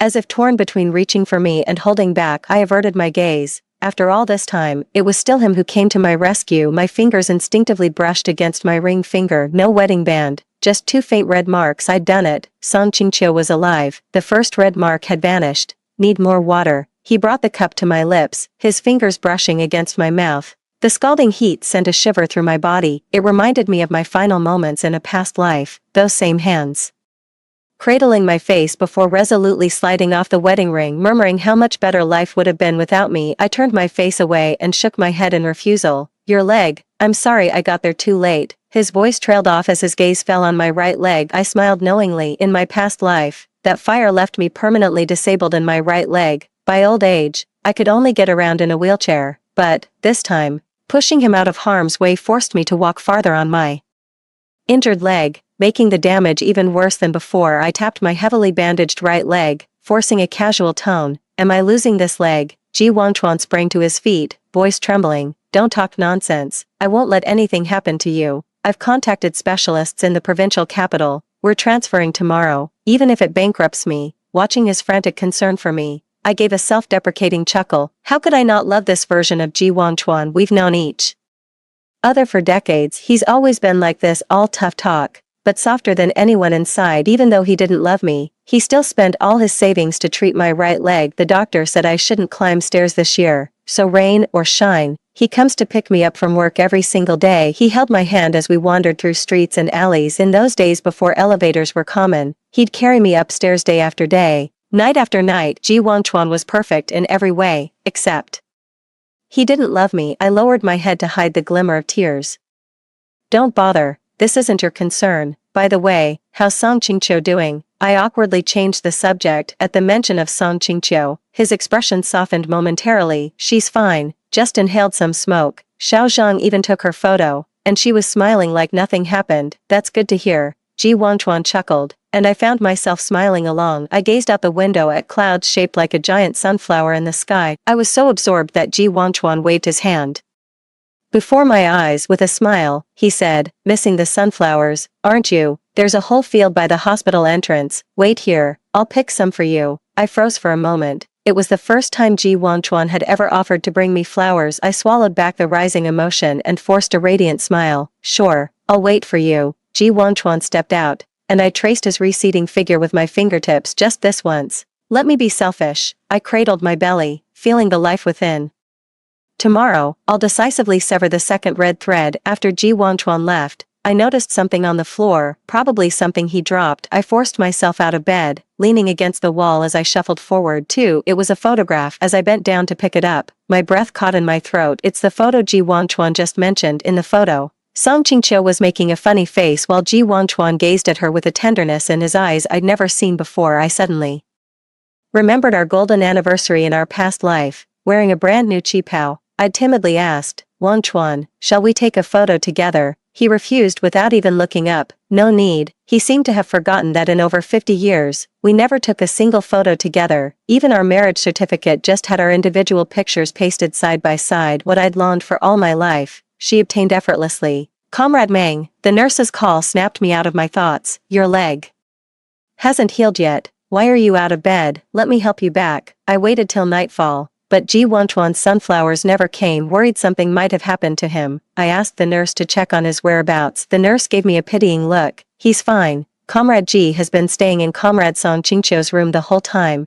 They seemed quite happy together. We could hear laughter from their ward. Don't you have an abortion procedure tomorrow? You should get some rest. My smile froze on my face, unexpected, yet somehow inevitable. Ji Wangchuan never lied to me, except when it came to Song Qingqiu. Wangchuan and I got engaged a year ago, but I never stopped him from seeing her. It just so happened that Song Qingqiu's father made a political misstep recently, right when Ji Wangchuan was at a critical juncture of being transferred back to the provincial capital. That's why I stopped him from getting too involved with Song Qingqiu. He agreed to my face, but kept finding excuses behind my back to see her. In our past life, he even believed I deliberately made Song Qingqiu miss the golden rescue window, and hated me for it till the day he died. I lay back in bed and closed my eyes, realizing I'd been too greedy late into the night. Ji Wangchuan never came. Instead, his parents arrived. Mrs. Zhou's eyes welled up the moment she saw me. Poor Wan. How did you get hurt like this, Mr. Zhou frowned deeply, his brows knitting together, when he noticed my empty hospital room. Where the hell is Ji Wangchuan? How dare he disappear when you're this badly injured? The genuine concern from Uncle and Aunt Zhou made my heart ache. After my parents' sacrifice, the Zhous truly treated me as their own daughter. I've always been obedient, but this time I have to go against their wishes. I sat up straight and said solemnly to the elderly couple, Uncle, Aunt, let's call off the engagement between Ji Wangchuan and me. In a few days, I'll request a transfer to East City.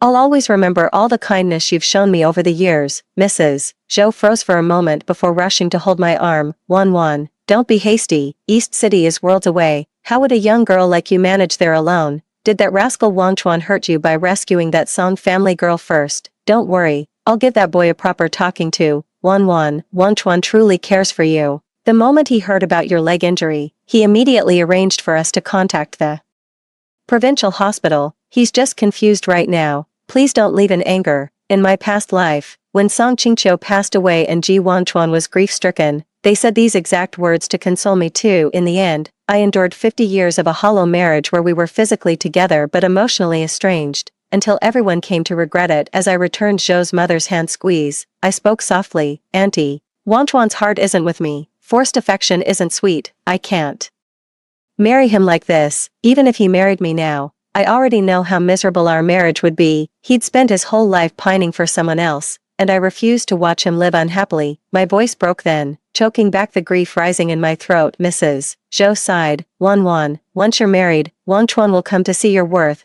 I wiped the tears from the corner of my eye and shook my head with a smile. Uncle, Aunt, love isn't something that grows with time alone. I don't want to force him. Let's just leave it at that. Mr. and Mrs. Zhou exchanged a long look before letting out a heavy sigh. Mrs. Zhou dabbed her tears. It seems our Zhou family isn't blessed enough to have such a wonderful daughter-in-law as Wan. Uncle Zhou patted my shoulder and said, if you encounter any difficulties in East City, don't hesitate to reach out. Your aunt and I will always be your family. Tears instantly welled up in my eyes as I hugged Aunt Zhou. Thank you, Uncle and Aunt.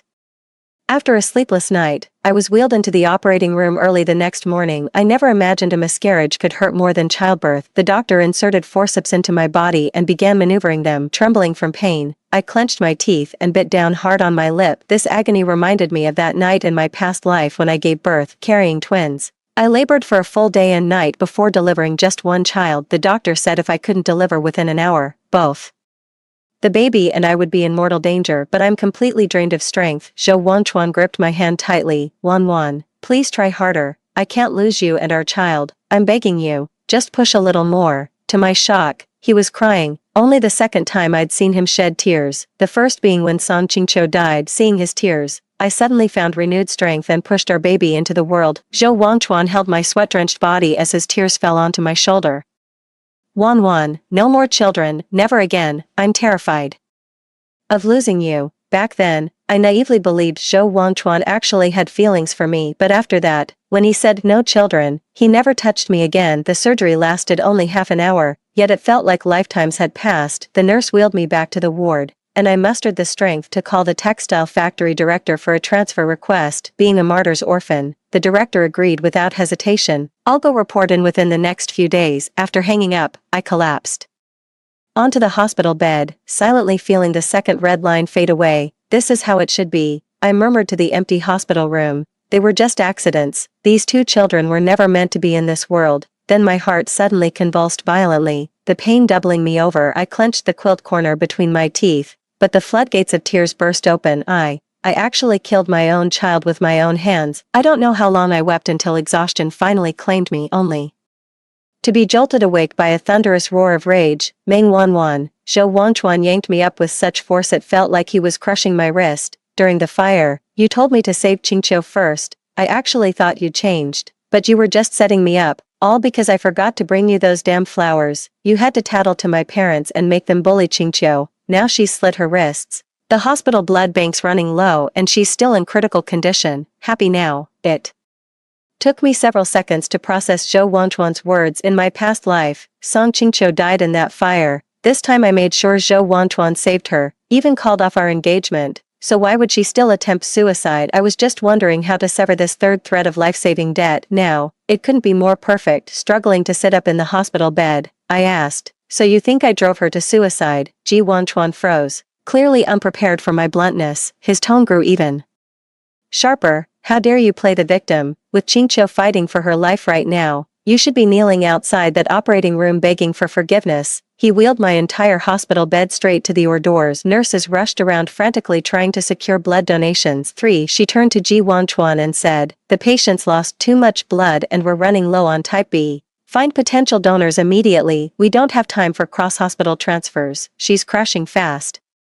I tugged at the nurse's sleeve. I'm type B blood, take mine. The nurse brightened. Thank God, the patient can be saved, but we need at least 400 milliliters. You look so pale. Are you sure you can handle it? No. Ji Wanchuan knocked my hand away sharply. I'll find someone else. Don't play the hero. 400 milliliters of blood. You're so frail. Are you trying to kill yourself? The nurse urged anxiously. But the patient is critical. They don't have much time left. Ji Wanchuan gazed at the operating room, his eyes brimming with anguish. I understood the urgency in his expression. I tugged the nurse's sleeve again and whispered, I can handle it. I'm willing to donate. The nurse looked at me and said, have you had any major surgeries recently? If so, this could cost you half your life. Even if not, it'll drain you severely. I looked down at my stomach and slowly shook my head. No need for tests. I'll recover with rest. Saving lives comes first. Ji Wanchuan gripped my wrist tightly again, frowning.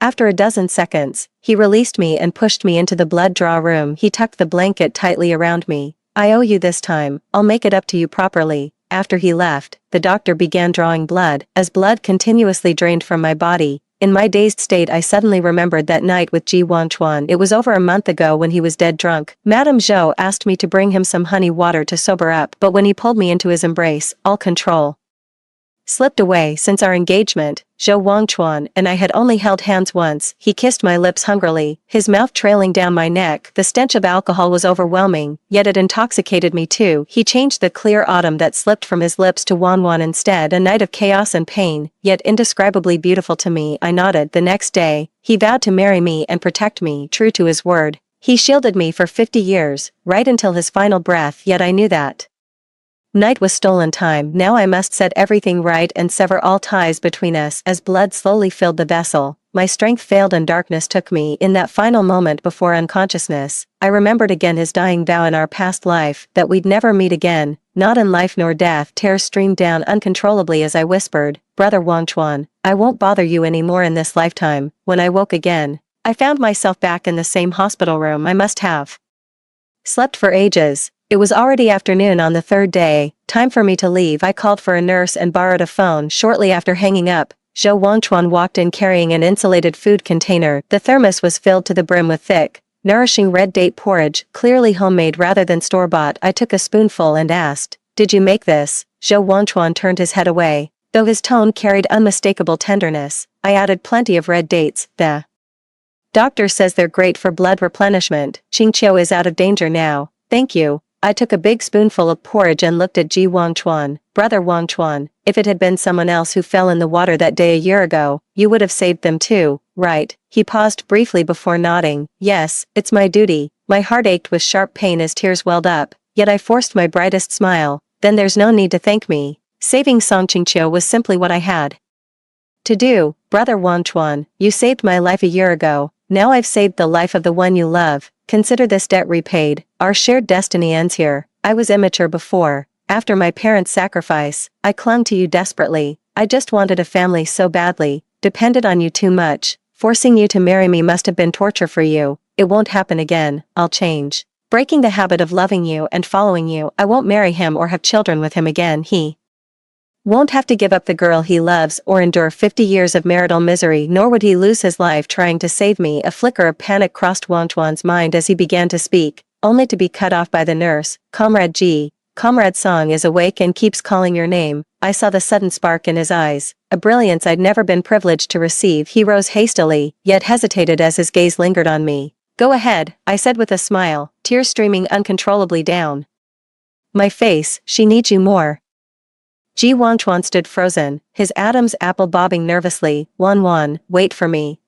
Brother Wanchuan, I interrupted, my voice feather light. Promise me you'll be happy in this lifetime. He stiffened, unease creeping into his voice. What nonsense is this? We have our whole lives ahead, just rest. I'll be right back. There's something I need to tell you. With that, he turned and walked away, his footsteps fading into the distance down the hallway. I gently touched my ring finger.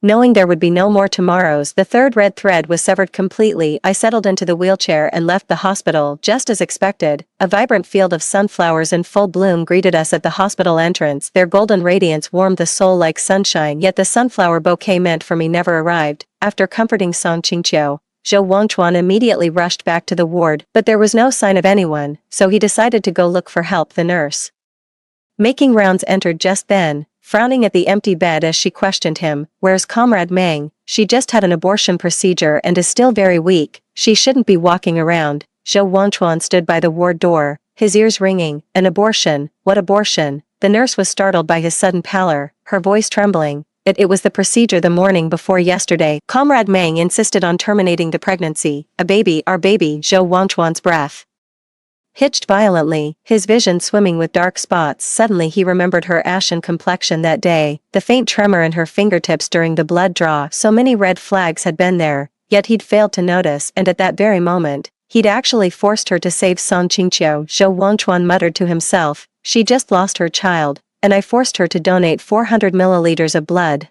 The nurse gasped, 400 milliliters? You drew 400 milliliters of blood right after her miscarriage? Are you insane?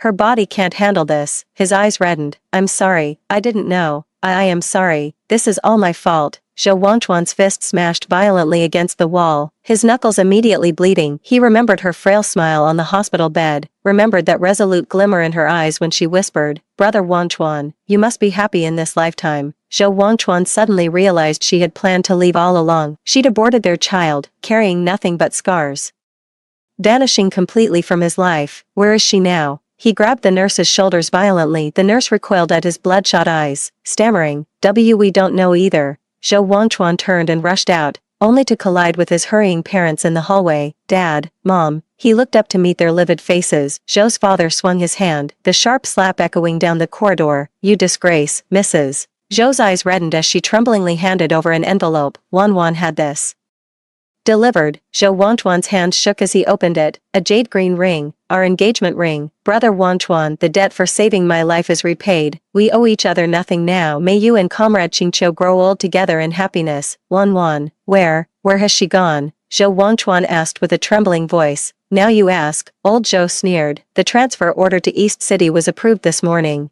Before the words had fully left his mouth, Zhou Wangchuan was already sprinting away. His heart-wrenching shout echoed from the end of the corridor. Get the car ready. To the train station, old mister. Zhou watched his son's retreating figure and heaved a heavy sigh. Had I known this day would come. But by the time he stumbled breathlessly into the station, the train was already pulling away. Inside the train compartment, Meng Xingzhou carefully lifted me onto the berth, then thoughtfully placed a soft pillow behind my back. He was the orphan my late father adopted. The boy who used to follow me around calling me sis now stood a full head taller than me. Here, have some soup, he said as he opened the thermos, releasing a rich aroma that instantly filled the air. I've been simmering this for 5 hours. Staring into his bloodshot eyes, I was suddenly reminded of our past life. During those years when my own children shunned me, only Xingzhou would visit regularly, always bringing the same pot of soup. Silly boy, I ruffled his tousled hair. It's not like I'm seriously ill. He stubbornly scooped up a spoonful of soup and gently blew on it to cool it down. The doctor said it'll take at least 6 months to recover. His voice suddenly choked up. That bastard Zhou Wangchuan. If I ever see him again, I swear I'll. Xingzhou, I cut him off, taking the soup bowl. It's all in the past now. I won't look back anymore. The train compartment fell silent. He turned around, pulled a bunch of sunflowers from his backpack, found an empty jar to arrange them in, and clumsily placed it on the narrow table at the hospital. He insisted on picking a huge bouquet of sunflowers for me to hold. I laughed and tried to stop him. This isn't like being at home. Yet he stubbornly adjusted the angle of the flowers and spoke softly. Because you love them. I froze, tears welling up suddenly. So someone in this world still remembers. Meng Wanwan's favorite flowers were always sunflowers, not the bouquet Zhou Wangchuan forgot to pick, nor the unreachable patch outside the hospital window. This bouquet was picked just for me. With every stem carefully angled to perfection on the platform, Zhou Wangchuan charged onto the platform like a madman, pounding on each train window. His uniform was crumpled, tear stains still fresh on his face. Wan, yet the train had already accelerated away. Vanishing into the distance, he collapsed to his knees, weeping bitterly. It seemed he had lost Meng Wanwan when Zhou Wangchuan found me. The kapok trees in East City were in full bloom. He stood under the textile factory dormitory, his uniform crumpled, clutching a wilted bouquet of sunflowers in his arms. After 3 months apart, his cheekbones protruded sharply, with dark circles shadowing his eyes. Wan, his voice cracked hoarsely. I'm sorry I'm late. The transfer request was hard to get approved. I sat in the wheelchair as the ball of yarn slipped from my hand. He immediately crouched to pick it up, moving so hastily that his knee slammed hard against the concrete floor. Seeing him so dejected made my heart ache. His hand reached toward my blanket-covered knee but froze midair. Does your leg still hurt? I shook my head. Not anymore. Xingzhou found me a specialist here. By the way, how's Comrade Xingqiu doing? His Adam's apple bobbed as he pulled a letter from his coat. Wan, nothing happened between us. I had her write this letter to explain. Brother Wangchuan. I interrupted softly. Don't bother. I know better than anyone. You don't love me. Don't let me come between you two. Comrade Xingqiu is wonderful. I wish you both happiness. A petal landed on his shoulder. My hand instinctively reached to brush it away, then withdrew, looking into his bloodshot eyes. I said, there's no future for us anymore. But you and Xingqiu still have many good years ahead. Zhou Wangchuan shook his head, voice choked. No, that's not it. When you asked if I'd save someone else who fell into the water, now I know the answer. His tears fell hot on the back of my hand. I'd save anyone, but only you. Only you terrify me. He unbuttoned his collar, revealing a vicious scar below the collarbone. Got this rescuing Xingqiu during the fire. But you know what? The whole time, all I could think was, I need to get to you. I was terrified that 1 second too late would mean losing you forever. The distant chime of a bicycle bell announced Meng Xingzhou's return from the canteen. Lunchbox swinging in his hand, he came jogging over, then froze mid-step at the sight.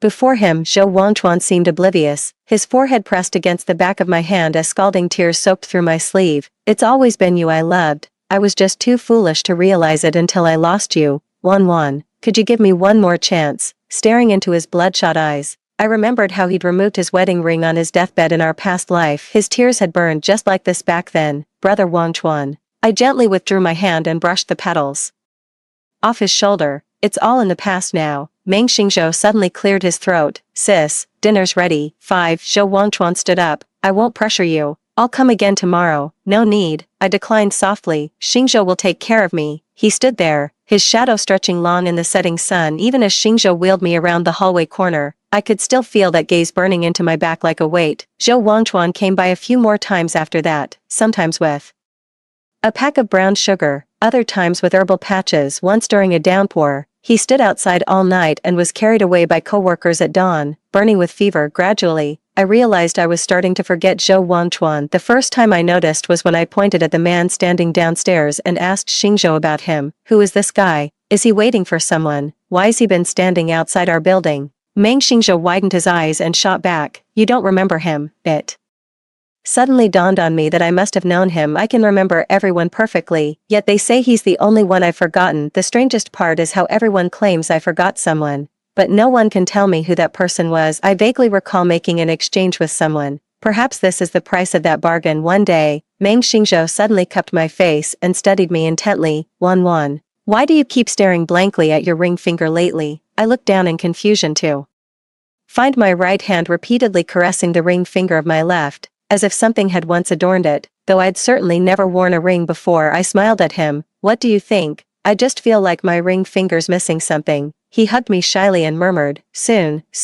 Before long, Xingzhou proposed to me, and I was overjoyed. I was trying on wedding dresses the afternoon I met that man. A tall figure stood outside the shop window, sunlight gilding his silhouette. Wan, he called softly through the glass. I smiled politely. Comrade, do we know each other? His expression froze instantly. Just then, Meng Xingzhou rushed out and grabbed him. Zhou Wangchuan, you promised never to show up again. Zhou Wangchuan, I whispered the name in my heart. 3 days later, as I waited for Meng Xingzhou under the kapok tree, he appeared again. This time he was in casual clothes, cradling a faded sunflower specimen in his hands. I noticed a vicious scar below his collarbone. He suddenly spoke up. On March 28, 1971, the day of the cotton mill fire, you said if you save Song Chingcho first, you'll never regret it for the rest of your life. I blinked in confusion. With trembling hands, he pulled out an emerald ring from his coat. But I did regret it, comrade. I cut him off. You've got the wrong person. His expression crumbled, and after what felt like an eternity,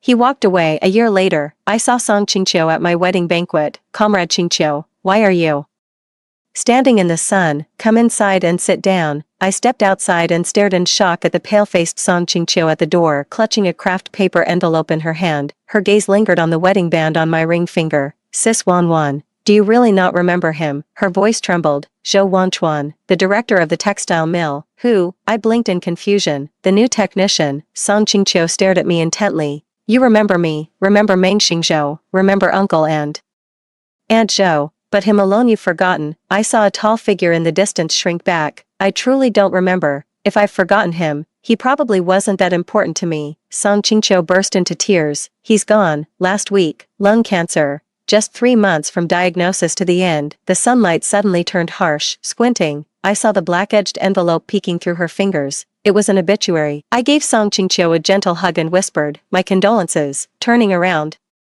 I saw Meng Xingzhou waiting for me to propose a toast, so I stepped forward and took his arm. Time lost will never return, just as departed souls can never be reclaimed. 3 months after Wan left, I received my transfer order. Dongqing Textile Factory. Father slammed the transfer order on the table. Have you lost your mind, giving up a bright future in the provincial capital for some backwater town? I said calmly. I have to go. Wan is there. Mother's eyes welled up with tears.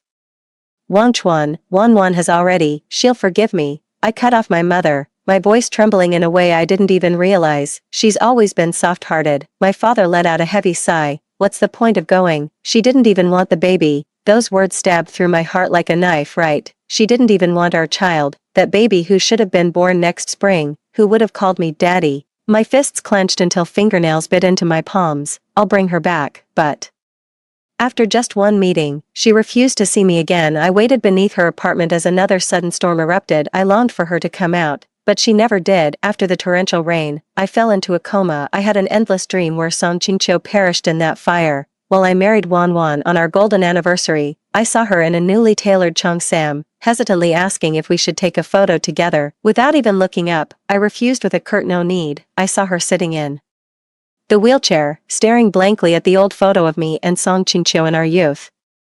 Her once bright eyes had dimmed like dust-covered glass. I saw the car coming, pushed her out of the way, but got hit myself. Yet in the end, I told her, Meng Wan, how I wish I hadn't saved you first that day. No, that's not how it is. I screamed at the top of my lungs in the dream, but no one could hear me. When I woke up, Mother was sitting by the bed wiping her tears. Wanchuan, let Wan go, Mother said. She lost your child, gave her blood, broke her leg. That's more than enough to repay your life-saving debt. The child, our child from that dream. My vision kept fading to black. 6 before the fire, Wan and I spent a night together. She came to bring me sobering soup, but I was too drunk to let her go. The next day I promised to marry her, unaware she was already carrying our child. Yet there she lay alone on the operating table, letting go of that tiny life, and I, monster that I was, forced her to donate blood to Song Chingcho right after the miscarriage. You bastard, I struck myself so hard across the face that blood trickled from my lips. My mother grabbed my hand in alarm, but I burst into uncontrollable laughter, tears streaming down my face. Across 2 lifetimes, I failed her. In my past life, I tormented her with emotional neglect for 50 years. In this life, I cost her her child, her health, and ultimately even her memories. Yes, memories. My colleagues in East City told me Wan remembers everyone, except me. The doctor said it's psychogenic amnesia, the brain self-defense mechanism against unbearable pain. I should have let go. Yet whenever I try to move on, memories from our past life haunt me in dreams. In that other world, Wan loved me until her dying breath. In this world, Wan chose to punish me with oblivion. Later, Wan was to marry Meng Xingzhou. The news made me cough up blood and anguish. My mother rushed me to the hospital. It turned out to be terminal lung cancer. I broke down laughing hysterically in the hospital. What right did I have left to keep fighting? I still wanted to see Wan in her wedding dress one last time, but my condition took a sudden turn for the worse. In my final moments, I thought I saw Wan again. Wan, next life, let me be the one to love you. Story 2. On the 3rd day after Shenxiu's kidnapping,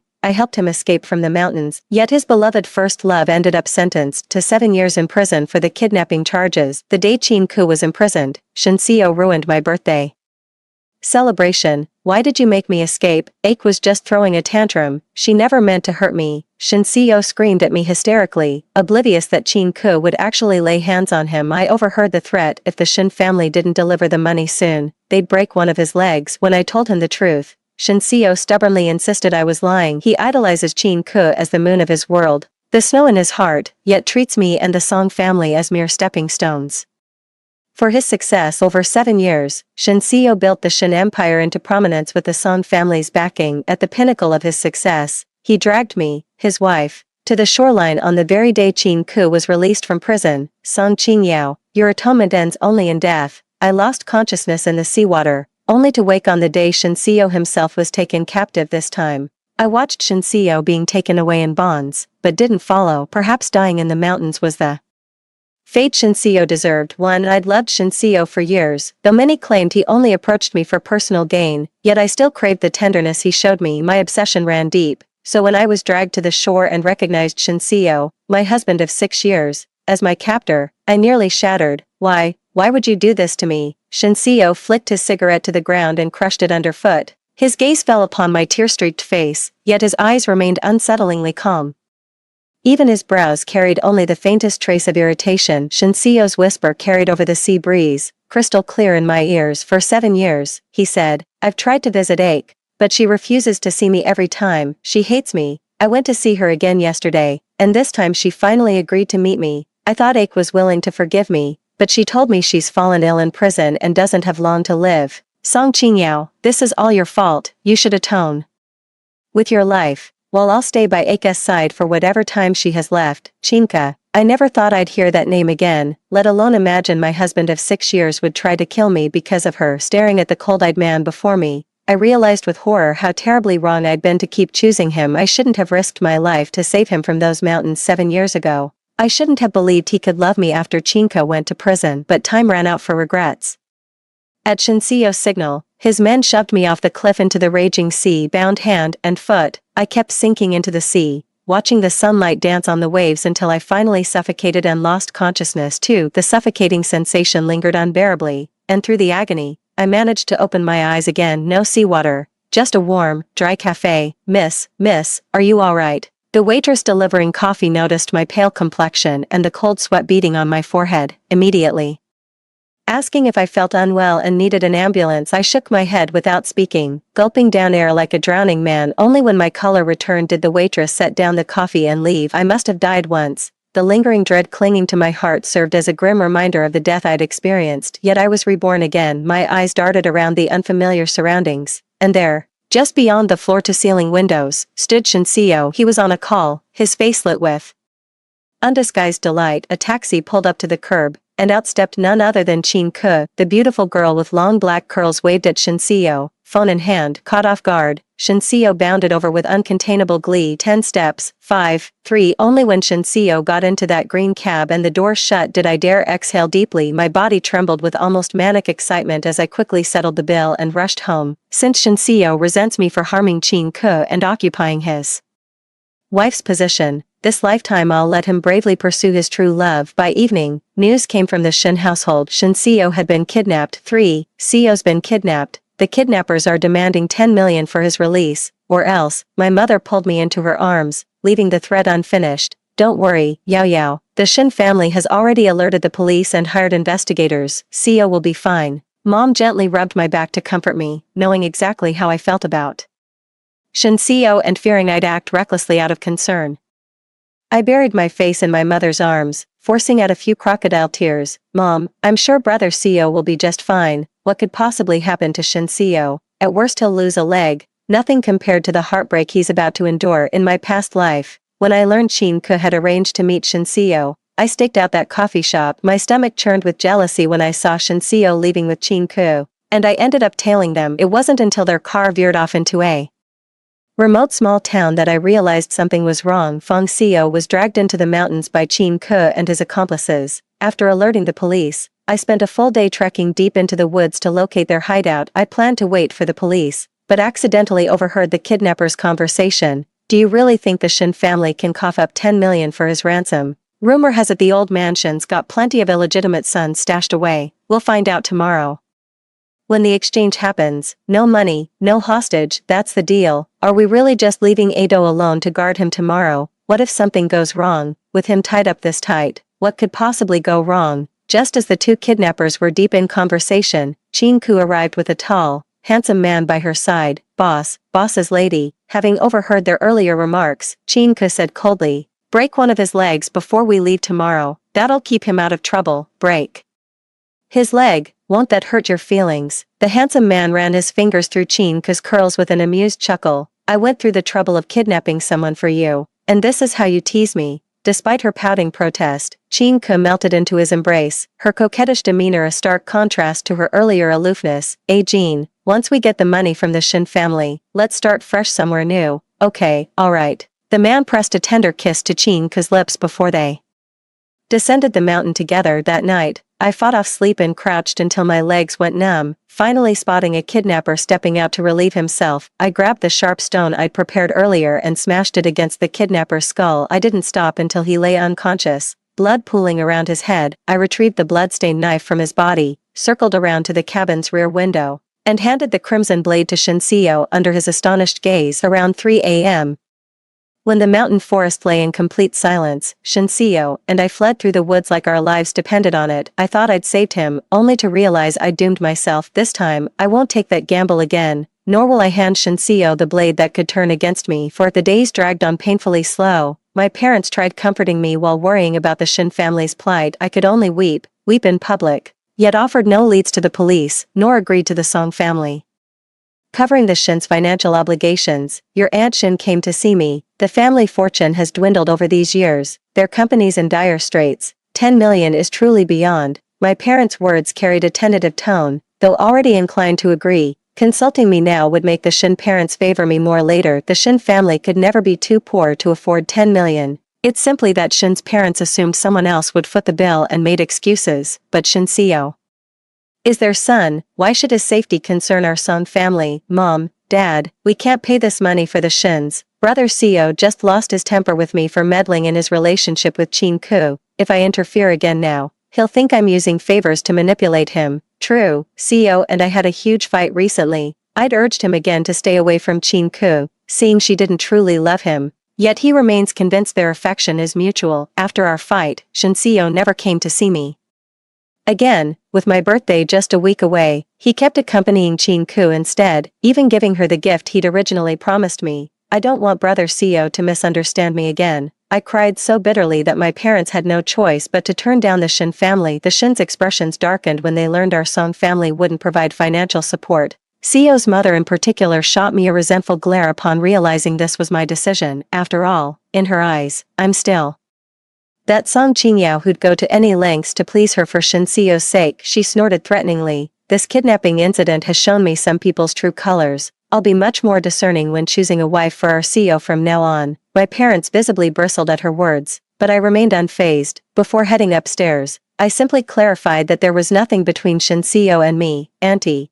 I know Brother Seo's heart belongs to someone else. I've let go of my feelings for him, and I truly hope he can be with the person he loves after being rescued. By the way, Auntie and Uncle should have someone announce your visits to the Song residence from now on. Our doors aren't open to just anyone at any time.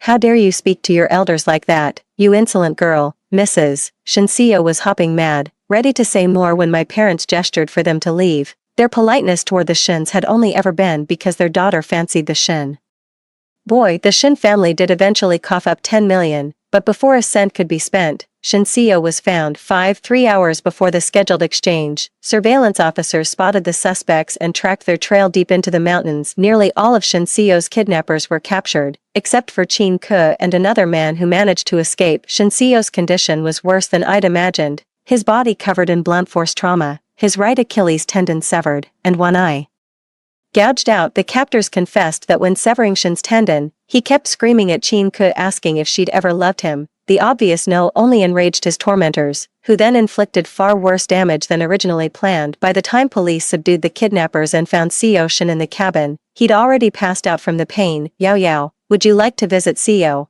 Seo Shin still hadn't regained consciousness at the hospital, though her parents now saw the Shin family's true colors. They'd watched Seo grow up. Upon hearing the news, they rushed to the hospital immediately. Such a fine young soul. Why did this have to happen to them? My mother wears her heart on her sleeve. Seeing Shin Seo's tragic state in this life already brought her to tears. I can't imagine how unbearable her grief must have been in our past life when she learned of my death. Yao Yao. There are some things your father needs to make clear to you. While my father sympathized with Shin Seo's plight, he maintained a more rational perspective.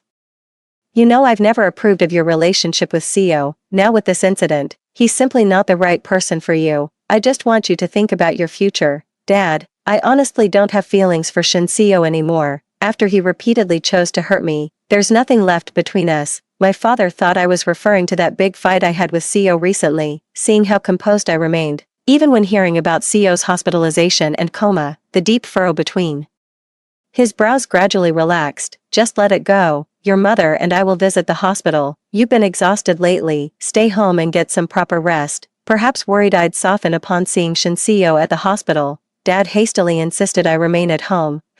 I agreed immediately. Staying clear of the Shin family drama suited me just fine. But my peace didn't last long before they came knocking at my door. 6. Shin Seo regained consciousness. Qing Yao, Seo wants to see you. Seo's mother showed up at my birthday party, her eyes bloodshot with dark circles underneath, looking far more haggard than before. After all, no matter how many illegitimate children the Shin family might have, Seo was her only son. I sighed as I looked at the birthday party my parents had so carefully prepared, thinking this time I might actually enjoy a proper celebration just like in our past life. Shin Seo showed up out of nowhere again. He'd already torn up the invitations I painstakingly prepared, yet still came to torment me for Qing's sake. Song Qing Yao, you've ruined Aku. Aku explained everything to me. She never meant to hurt me, she was just afraid my parents wouldn't approve and we'd be forced apart. That's why she came up with this foolish plan, wanting to take the money and start a new life elsewhere with me. If you hadn't arrogantly meddled where you didn't belong, Aku and I would be together now. Your petty jealousy destroyed her. Love is blind, and I wasn't the only one blinded. Shin Seo was equally smitten by Qing's charms. It was clearly the Shin family who opposed their relationship and hired top lawyers to get Qing convicted, yet in the end, he only accused me of jealousy. After defending Qing, Shin Seo simply walked away, leaving me alone to endure the guests' mockery. Foolishly, even in my past life, I wasn't wise enough, hurt by Shin Seo yet still forgiving him, only realizing his true nature when he cost me my life. Qing Yao, I'm begging you, as your aunt, please go see Seo. What better birthday surprise than witnessing Shin Seo's miserable state on my special day. The hospital air reeked of antiseptic as I fought back nausea and pushed open the ward door. Before I could step inside, a medicine bottle shattered at my feet. The splashing medicine and glass shards barely missed my toes. The sickbed had stripped Shin Seo of his usual gentleness, leaving behind a morbid gloom. Those hate-filled eyes only softened slightly upon recognizing me, tinged with sudden remorse. Yao Yao, my apologies. I mistook you for the nurse changing my four. I forced a faint smile, unoffended, as I approached Shin Seo. He grew visibly uneasy. He struggled with the bedsheet, trying in vain to cover his injured leg, but his wound hadn't healed. All his efforts proved futile. I gently helped Shin Seo lie down and tucked him in. When I looked up at Shin Seo again, one eye was bandaged while the other was bloodshot. Yao Yao, are you avoiding me because you're still upset about what happened before? Normally I'd be the first to fuss over Shin Seo, but when he lay severely injured in the hospital without me showing up, he assumed I was still holding a grudge over our pre-kidnapping argument. Yao Yao, I regret everything. I should have listened to you and stayed away from Qing from the start. She's nothing but a liar. She never loved me. I did warn Shin Seo repeatedly to stay away from Qing, but every time we ended up arguing about it. Qing appeared suddenly in our lives, beautiful, gentle, the perfect embodiment of everything Shin Seo adored. Looking back now, they must have had their eyes on Shin Seo for a long time. Yao Yao, will you ever forgive me? A nervous flush crept across Shin Seo's sickly pale face. His remaining eye held guilt and remorse, but something far more calculating lurked beneath. In his current state, Shin Seo needed the Song family's backing to protect what was rightfully his within the Shin household. Qing weaponized Shin Seo's love to wound him, and now he seeks to exploit my affection to manipulate the Song family. Among us, love has become nothing but a blade. Brother Seo, where's my present? My question caught Seo off guard. It took him several seconds to realize it was my birthday today. I'm sorry Yao Yao.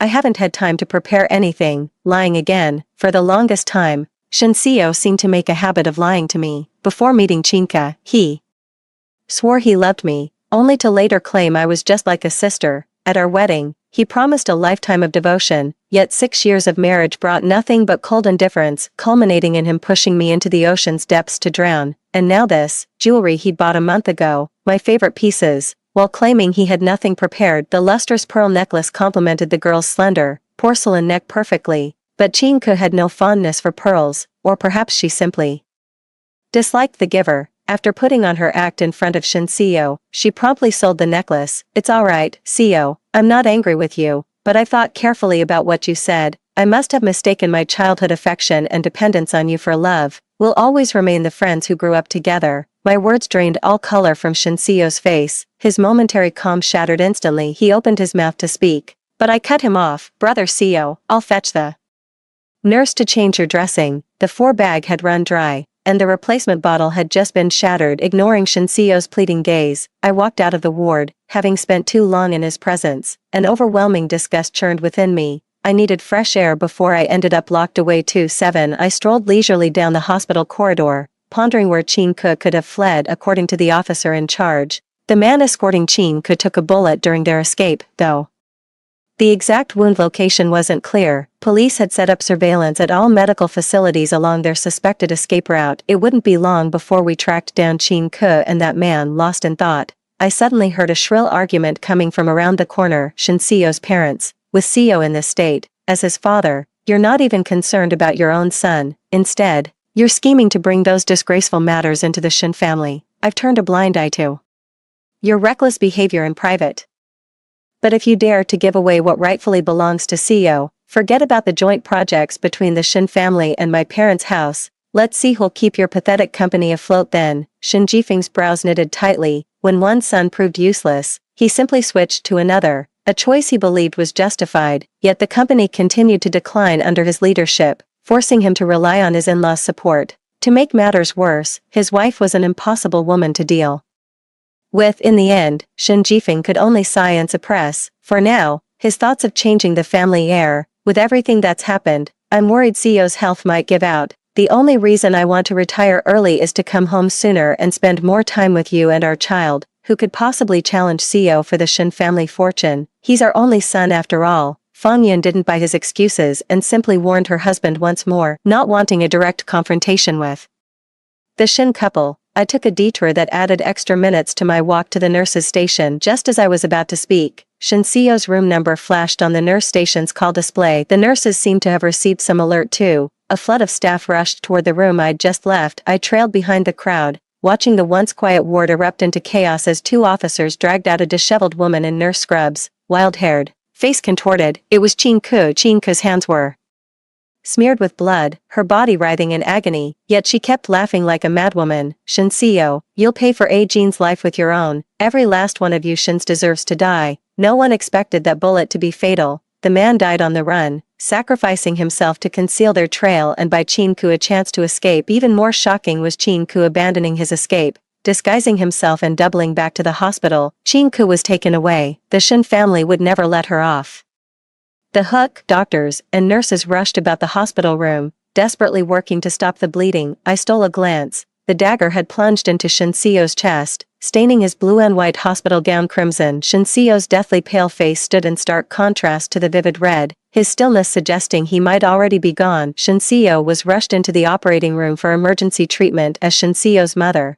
Fang Yin, wept near collapse outside the OR, while her husband stood coldly beside her, his expression numb and almost indifferent, even more relaxed than during their earlier argument. After the prolonged surgery, Shinseo's life was saved, but he fell into a deep coma. If Mr. Shin doesn't wake within 2 weeks, the chances of recovery become slim. The doctor carefully chose the word slim, but in reality, there was no hope. Shinseo's mother had always been a strong-willed woman, but this devastating news nearly broke her. She kept vigil at the hospital every day. 1 day, 1 week, 1 month, 1 year. Nearly everyone believed Shinseo would never wake again, destined to remain in that hospital bed until his final breath. I thought so too, which is why when I saw Shinseo at my own engagement party, I nearly mistook him for a ghost. 8. In the 3rd year of Shinseo's coma, I got engaged. My fiancé wasn't from Jinqing's wealthy elite, but someone I genuinely loved. Peiyu ran a dessert shop that I stumbled into once, and instantly fell for its delicate sweetness. Peiyu always adorns his exquisite desserts with fresh flowers, from orange jasmine to astilbe, and eventually crimson roses. Staring at the oversized blueberry mousse and the dewdrop-kissed red rose on my plate, I couldn't help glancing toward Peiyu standing nearby. When our eyes met, Peiyu made no attempt to conceal the tenderness in his gaze. He stiffened slightly, trying to maintain composure,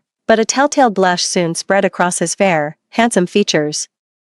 Unlike Shinseo's pretense, gentleness was Peiyu's true nature. Peiyu's proactive courtship and my lack of resistance sparked our romance. Later, I discovered those floral arrangements on the dining table were handpicked daily by him at Tianjin's finest florist before opening his shop. If I failed to show up and the flowers wilted, he'd make another trip to replace them. Those blossoms were his silent love language, his patient vigil since dawn. Our engagement banquet with Peiyu was packed with guests, many of whom knew about my past with Shinseo. So when Shinseo showed up, the crowd erupted in murmurs. They whispered among themselves, speculating when he'd woken up and why he'd come today. Shinseo appeared still wearing his blue and white hospital gown, as if he'd just bolted from the medical ward. "Qingyao, you're getting engaged." Shinseo's voice was hoarse, his gaze burning into me. Peiyu beside me gently squeezed my hand and stepped in front of me. "May I ask what business you have with my fiancé?" Peiyu was uncharacteristically short-tempered, his gaze locked on Shinseo with unshakable wariness. "Your fiancé." Shinseo's emotions flared violently as he grabbed Peiyu by the collar, fist raised. "Qingyao is my wife." Shinseo's furious punch was effortlessly caught by Peiyu, having spent 3 years bedridden.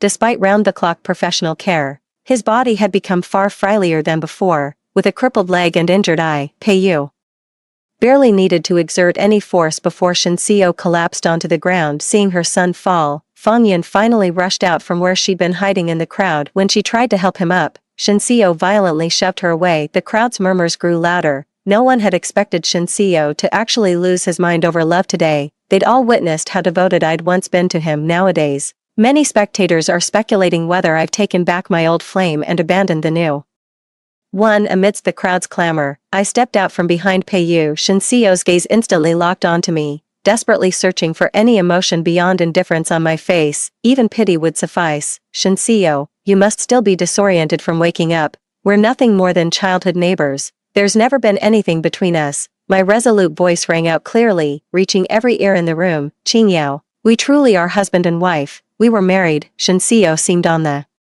verge of breaking down, but I cut off whatever he was about to say. "Thank you all for attending my engagement banquet with Peiyu today. There's one final ceremony we'd like you to witness." I took out the ring I'd prepared in advance and firmly slid it onto Peiyu's middle finger. Far from being upset, Peiyu was beaming with joy. Peiyu carefully retrieved the engagement ring from his pocket, gently slipped it onto my finger, then gazed at me intently, his eyes brimming with adoration. Finally, Peiyu pressed a kiss to my lips and announced happily, "Yao Yao and I will be married in 3 months. We'd love for everyone to come celebrate with us." With that, Peiyu tried to pull me home. "Yao Yao, I made an engagement cake at home, a new flavor just for you to taste." Just as Peiyu and I were about to get in the car, Shinseo, who had somehow caught up, stopped us. "Qingyao, I need to talk to you." "Alone?" I agreed. Shinseo and I walked about 10 paces away from the car. "Let's talk here. I don't want Peiyu to worry about me." I turned back and saw Peiyu watching me. A flicker of embarrassment crossed Shinseo's face. "Qingyao, you may not believe it, but we've been married for 6 years. You're my beloved wife." "Beloved? You're the first man to call the wife he personally threw into the ocean beloved." Shinseo, who had been about to explain further, froze in place. "You drowned me to be reborn. And you, how did you die?"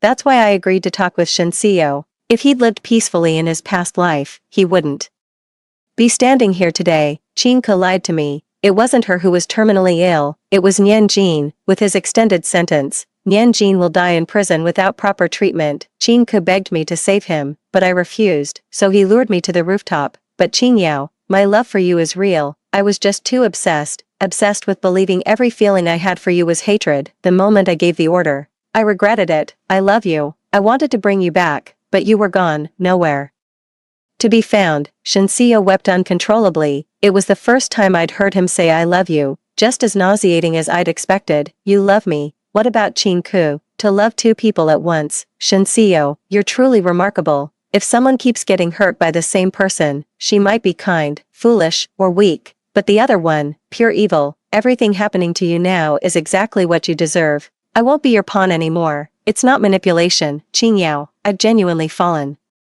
for you. Shinxio must be truly out of his mind. I can't be bothered to waste words on him. The cake's frosting will collapse if we delay any longer. 10. I thought after our last conversation, when Shinxio learned about my past life memories, he'd finally stop pestering me, but to my surprise, he's clung to Pei Yu and me like some stubborn adhesive plaster. Qing Yao, no matter what happens, I'll never let go in this lifetime. You were my wife before, and you always will be, Qing Yao. After all these years of your affection, you wouldn't just give up on me, would you? You're still holding a grudge. That's all, Qing Yao. You can't marry anyone else. I'm the one who's meant to marry you. Could you find it in your heart to forgive me one more time? After Pei Yu's shop got vandalized, Shinxio showed up in front of me and spewed all this disgusting nonsense. Pei Yu was fuming and about to throw hands, but I stepped between them. Shinxio's face lit up with smug delight. He thought I was protecting him, never realizing I was actually shielding Pei Yu's precious face. Hold your punches. If we bruise that face,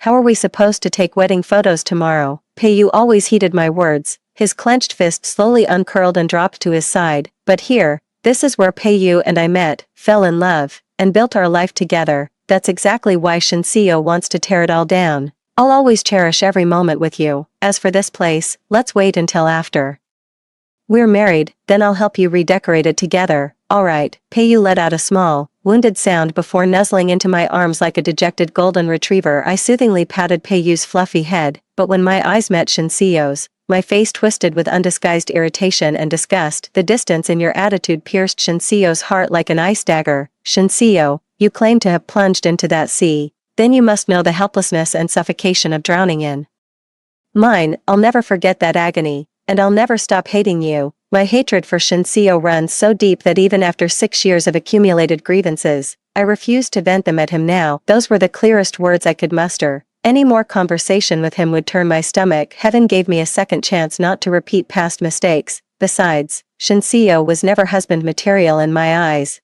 Just a despicable murderer. 11. Shinxio never showed his face again after that day. Not for lack of trying. The Shin family had him completely shackled. The Song family snatched Shin's biggest contract. With their business already declining, this deal was Shin Group's lifeline, but the terms Song offered were beyond Shin's reach. Meanwhile, another major incident struck the Shin family. Shin Jifeng became paralyzed. The lifelong scoundrel was rushing to meet his mistress when an out-of-control truck plowed straight into him. Whether accident or foul play, nobody cared. After stabilizing his condition, doctors suggested sending Shin abroad for better treatment. Fang Yin took one look at her drooling husband who could only roll his eyes in the hospital bed, and refused. My husband's ancestral legacy is here. The Shin family roots are here. He's going nowhere. Perhaps only at this moment did those two people outside the operating room finally understand each other's feelings. The day before the wedding, I made time to visit the prison. Qin Ku, that once beautiful girl, was now emaciated beyond recognition. The exposed skin on her hand still bore unhealed scars, likely Fang Yan's handiwork. In my past life, I'd resented Qin Ke somewhat. I'd been angry that my decade-long bond with Shinxio couldn't compare to some girl who appeared out of nowhere, but I'd forgotten. Shinxio had walked toward Qin Ke step by step himself. From beginning to end, Qin Ke never truly did anything to hurt me. I know prison life's been hard on you. Let me help. A wave of shame washed over me. For years I'd harbored this inexplicable resentment toward Qin Ke, blaming her for my misfortunes. Only now, having let go of that grudge, could I see she was just another victim of cruel fate. Qin Ke seemed taken aback by my offer, but managed a faint smile as she declined. Thank you, but please don't trouble yourself. Could you just tell me what day it is today? The 9th day of the 6th month. Around this same time 3 years ago, she and Yan Jin's crew kidnapped Shin Xio. That was the moment our fates diverged at this crossroads. Soon now, Miss Song, may I ask for one more favor? Go on. Ajin rests in the second small town beyond those mountains. There's an orphanage there. I built his grave on the little slope beside it. When I die, could you arrange for someone to bring me back to Ajin? The perpetual emptiness in Qin Ke's eyes softened with nostalgia. Alright, thank you. You're married. Qin Ke noticed the ring on my finger, her expression twisting with conflict. We're getting married tomorrow.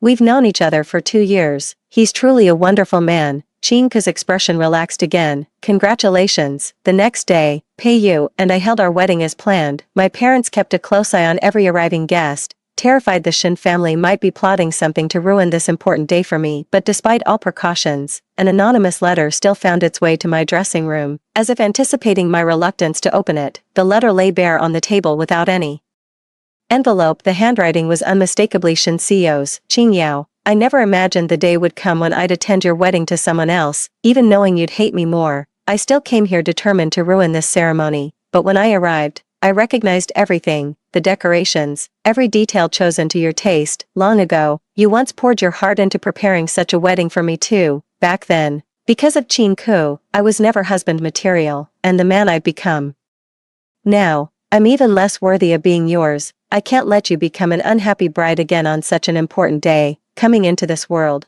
I thought heaven had given me a chance to make amends, but in truth, it was to make me live with the sins of my past. When I try to recall those 6 years of marriage, all I remember are my cold words and your heartbreak. I've always wronged you, ruined your entire previous life, and now I dared to cling to you again in this one. You were right not to choose me, Qing Yao. I hope you never meet someone as wretched as me in your future. The dressing room door knocked. The bridesmaid came to remind the bride it was time to walk down the aisle. I tore the letter to shreds and tossed it where trash belongs. As I walked down the aisle in my flowing wedding dress, Pei Yu's eyes were already red with tears before the officiant even spoke. 2 other loud sobs came from my parents in the crowd. Aside from those 3 crying a bit excessively, the wedding went smoothly without any hiccups until the very end. The spectators who came hoping for drama left disappointed when nothing juicy happened, and that lurking gaze from the shadows finally disappeared. Word soon spread through the circle that the recently recovered young master of the Shin family was leaving for abroad. Shin Seo might be going for a leg treatment, to resume his interrupted studies, or perhaps never to return. Fang Yan left with the son she'd doted on all her life. As for Shen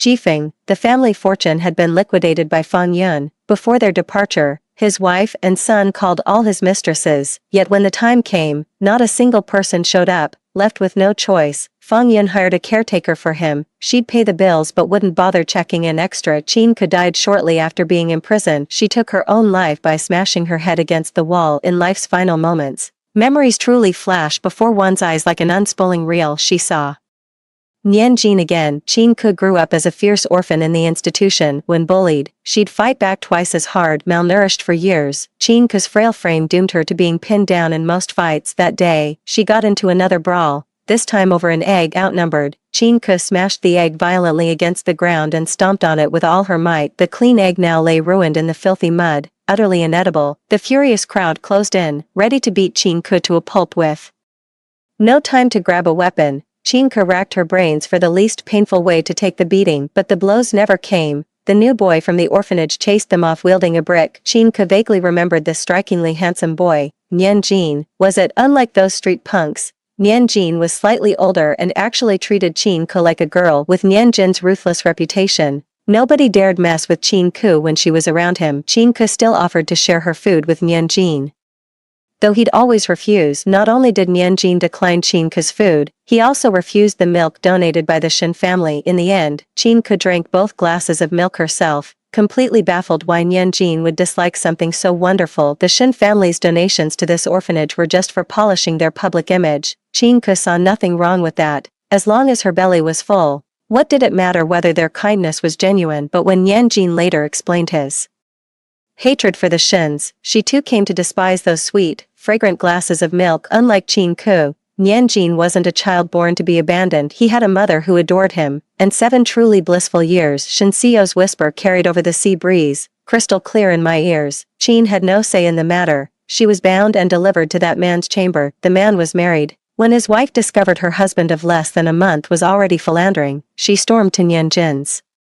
mother. After beating her to a pulp, she banished the woman from Jincheng without a penny in compensation. So Nian Jin's mother had to start doing odd jobs just days after giving birth. Without proper rest, the mother and son barely scraped by, but over time, accumulated health issues eventually broke her body down. Nian Jin harbored no hatred toward anyone except that lawless bastard Shen and his unreasonable wife. When Qin Ke was 12, 15-year-old Nian Jin left the orphanage on his own. Wait for me. Once I make enough money out there, I'll come back for you. After Nian Jin left, Qin Ke clung to his promise, waiting day after day. 2 years later, Nianjin did return for her. Qingke left with him. Nianjin seemed to have made some real money, but his body bore countless new scars. He enrolled Qingke in the best schools and showered her with everything a girl her age could desire. He never dismissed Qingke's preferences. Whatever caught her fancy, he'd move heaven and earth to obtain. Under his care, Qingke flourished, and his blood-soaked days were nearly over, until his superiors dropped a catastrophic mess in his lap. A loan he guaranteed went south, and the final settlement left him liable for a staggering 9 million. Qingke's suicide attempt was finally discovered, rushed to emergency care. Her blood continued to trail behind her the entire way. She seemed to see Nianjin again, the version who'd boldly confronted Shinseio and first raised his voice at her, and the blood soaked Nianjin who'd urged her to flee. Story 2. After my uncle died in a car accident, my cousin suffered severe mental trauma and came to my home to recuperate. She fell in love with my boyfriend, and everyone told me to give him up for her. Even my boyfriend said, "Yuro, she's already so pitiful. Why are you making things difficult for her?" Later, I was also in a car accident. While I was being resuscitated, my cousin sobbed in my boyfriend's arms. So many people care when she dies, yet no one notices me when I'm alive. I died in the operating room, and my cousin took my guaranteed admission spot and married my boyfriend. When I opened my eyes again, I had returned to the time when my cousin had just arrived at my home. One, bitch, you killed my dad, and now you're stealing my boyfriend too. The moment I opened my eyes, a tremendous force pushed me against the wall. Mokur was holding scissors, about to slash my face. I instinctively resisted, pushing Mokur away.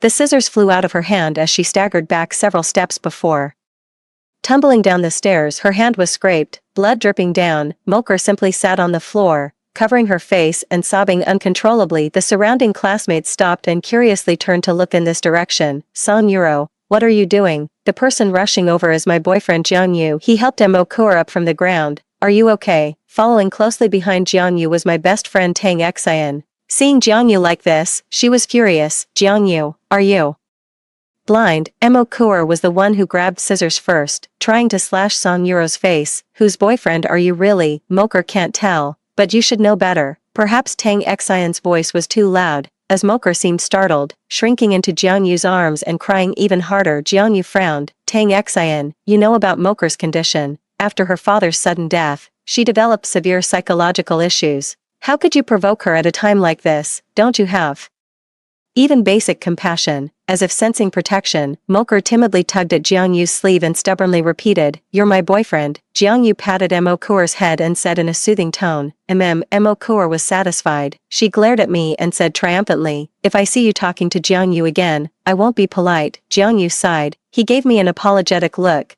then scooped Mokur up in his arms. "Your hand is injured. I'll take you to the hospital first." 2. How familiar this scene was in my past life. I also watched Jiangyu and Mokur leave like this back then, just like Tang Xian now. I was furious but utterly helpless. After all, Mokur was truly pitiful. My aunt passed away while giving birth to her, and she was raised by her uncle, who then died in a car accident during her senior year of high school. As a result, Mokur suffered severe psychological trauma and began experiencing intermittent episodes. To take care of her, my mother brought her to live with us. At first, I gave Mokur everything she wanted. When she asked for my room or my clothes, I agreed without hesitation until one day, Jiangyu came to visit our home. He's the heartthrob of our school and also the young master of the Jiang group. Mokur fell in love with him at first sight. "Sister, please give Jiangyu to me." I rejected Mokur, but after that, whenever Jiangyu was mentioned, she would become somewhat hysterical. She started believing that Jiangyu was her boyfriend, and that I was the other woman trying to steal him away. Whenever she saw Jiangyu going on a date with me, she would cry bitterly and even cut herself with a small knife. Later on a rainy night, when Jiangyu and I were watching a movie outside, she frantically called me, saying she had been kidnapped. I rushed over in a state of panic and got into a car accident on the way. During the emergency treatment, my soul seemed to detach from my body and float outside the operating room. Mokur was sobbing while curled up in Jiangyu's arms. "I was just joking. I never thought she'd take it seriously. If Sister Yuro died, so many people would remember her. But while I'm alive, I only suffer. No one has ever cared about me." Jiangyu couldn't help but hold her tighter. "Who says no one cares? You still have me." After my death, Mokur's mental state seemed to improve significantly all at once. She recognized my parents as her own, took over my guaranteed admission spot, and went to Tsinghua University with Jiangyu. During Qingming Festival, she burned joss paper for me and my uncle, Dad, cousin, thank you for making this possible. If it weren't for you, I wouldn't even have gotten into a junior college. How could I be where I am today? At that moment, my soul was suddenly awakened. Moker was never ill. It was all just an elaborate scheme. A clear female voice came from beside me. Do you want to start over? Without hesitation, I replied, yes. When I opened my eyes again, I had returned to the day Mokur first transferred to our school. Watching Jiangyu about to carry Mokur away, I suddenly strode forward and said in a deep voice, Jiangyu, we're breaking up. Jiangyu's expression changed instantly. He frowned and said, Yuro, don't be rash, I'm serious. I said calmly, if you want to take care of Kur, then take good care of her. We're over. After speaking, I turned and walked away without looking back, ignoring Jiangyu desperately. Calling my name behind me. 3 After school, I called Tang Xian to the coffee shop. Does your father know someone in the traffic police department? I want to investigate the truth about my uncle's car accident. My uncle was an experienced truck driver. That day, everything seemed completely normal, yet he drove straight into a bridge pier. After hearing me out, Tang Xian got goosebumps. Are you suggesting his death might not be accidental? I remained silent. Uncle was a good man, not particularly capable, but fiercely independent. My family had offered financial help multiple times, but he always politely declined. After his death, Mokur was adopted by my family, moved into a spacious villa, and began living a life with chauffeurs and maids at her service. Everything is just speculation for now, but recalling the expression on Mokur's face when she mourned her father in her previous life, I can't help but think the worst. Tang Xian said it was no problem to leave it to her. She had just left when my phone rang. It was Jiangyu. Yuro, where are you? Let's talk. I had no intention of meeting Jiangyu, but he still managed to find this cafe, relying on his familiarity with me. Yuro, don't be angry. Holding my favorite pistachio cream puff, he sat beside me. You know, the only one I love is you. In my past life, I would have softened upon hearing such words, but now I just smiled coldly. Holding Mokur in your arms while loving me in your heart, double-minded as ever. Truly worthy of young Master Jiang. Jiangyu grew somewhat angry. I was just acting with Mokur to stabilize her emotions. You're her own cousin. Seeing her so ill, don't you feel compelled to do something? Doctors exist for her illness. Why should I need to do anything? I waved my hand. Enough, Jiangyu. Breaking up is best for both of us. I've already called the hotel to cancel the engagement venue preparations. Jiangyu was stunned, staring at me in disbelief. Are you serious? He immediately glared at me angrily. Song Yuro. Engagement is a very serious matter. There's no need to joke about it just because you're upset with me. It's no wonder Jiangyu didn't believe it. After all, I had always loved him so much, wholeheartedly determined to go to Tsinghua University with him, with every plan for the future filled with thoughts of him. But now I don't want any of it anymore. One last time, I'm not joking, nor am I being petty. I met his gaze calmly. Breaking up, it's that simple, Jiangyu growled in a low voice. I don't agree. Before his words faded, a figure rushed into the cafe. Mokur grabbed the coffee from the table and splashed it on me with lightning speed. Bitch, she screamed. Before I could retaliate, she swayed and collapsed into Jiangyu's arms. Jiangyu held Mokur protectively with one hand while gripping me tightly with the other, his face drenched in sweat amid the chaos. I glanced behind the coffee shop counter. The boss secretly gave me an okay hand gesture. The corners of his mouth curled up silently. The owner of this coffee shop is my friend, and I just signaled him to turn on the camera. The entire episode of Mokur's outburst was recorded. This is my backup plan: prison or mental hospital. I must send her to one of them, for if the day's farce ended with Jiangyu sending Mokur to the hospital, I went home alone and found no one there. Apparently, my parents received the call and went to the hospital to see Mokur. I sat in the unlit living room, quietly pondering for a while. In truth, my parents love me very much, but they are also extremely strict with me, always holding me to the highest standards. When I was little and had conflicts with other children, they would always make me apologize first, not to mention that this time, Mokur appeared as the complete underdog in everyone's eyes, so whenever there was any conflict between me and her, they would always superficially take her side more. This time when they went to the hospital, Mokur must have played the victim again, probably throwing a lot of mud at me. Sure enough, a little over an hour later, Mom and Dad came home with Mokur. Mom was supporting the weak Mokur, while Dad's face was as cold as ice. Yuro, come here. Dad called me. I clearly saw that behind him, Mokur appeared to be weakly nestling in Mom's arms, but in reality, a barely noticeable smile had crept onto the corners of her lips. Did you provoke Kur again? Dad's voice carried anger. You know perfectly well Kur is sick, yet you embarrassed her in public. Yuro, When did you become someone so devoid of empathy? Look, Mokur is twisting the truth again. Clearly she was the one who rushed in and splashed coffee on me, yet now it's turned into me embarrassing her. If this were my past life, I would desperately defend myself, trying to prove I didn't do such a thing, but in this lifetime, I know self-justification is useless. What works is going crazy together with Mokur. Isn't it just pretending to be sick? If you can do it, so can I. Lowering my head silently, I said in a pained voice, I'm sorry, Dad, I know I've let you down. Then, I took out a thick document folder, emptied it, revealing a diagnosis report provided by a psychological counselor and a completed leave of absence application form. My parents' expressions changed abruptly, and even Mokur couldn't help but straighten her posture. My eyes were red and swollen as I helplessly pinched my own arm. Lately, I can't control my emotions at all, and I'm completely unable to focus when studying. If this continues, I feel like I might end up taking my own life. Parents have limited energy, they can't take care of both me and Kaur at the same time. As the older sister, I should give way to her. So let Kaur take the college entrance exam this year, I'll take a gap year. As soon as I finished speaking, Mom was the first to panic. This won't do. Dad was slightly calmer than Mom. He pulled her into the bedroom. The two lowered their voices, yet fragments of their conversation still reached us intermittently. Mom's voice trembled with tears. It's all my fault. I only thought Kaur needed care, so I brought her home,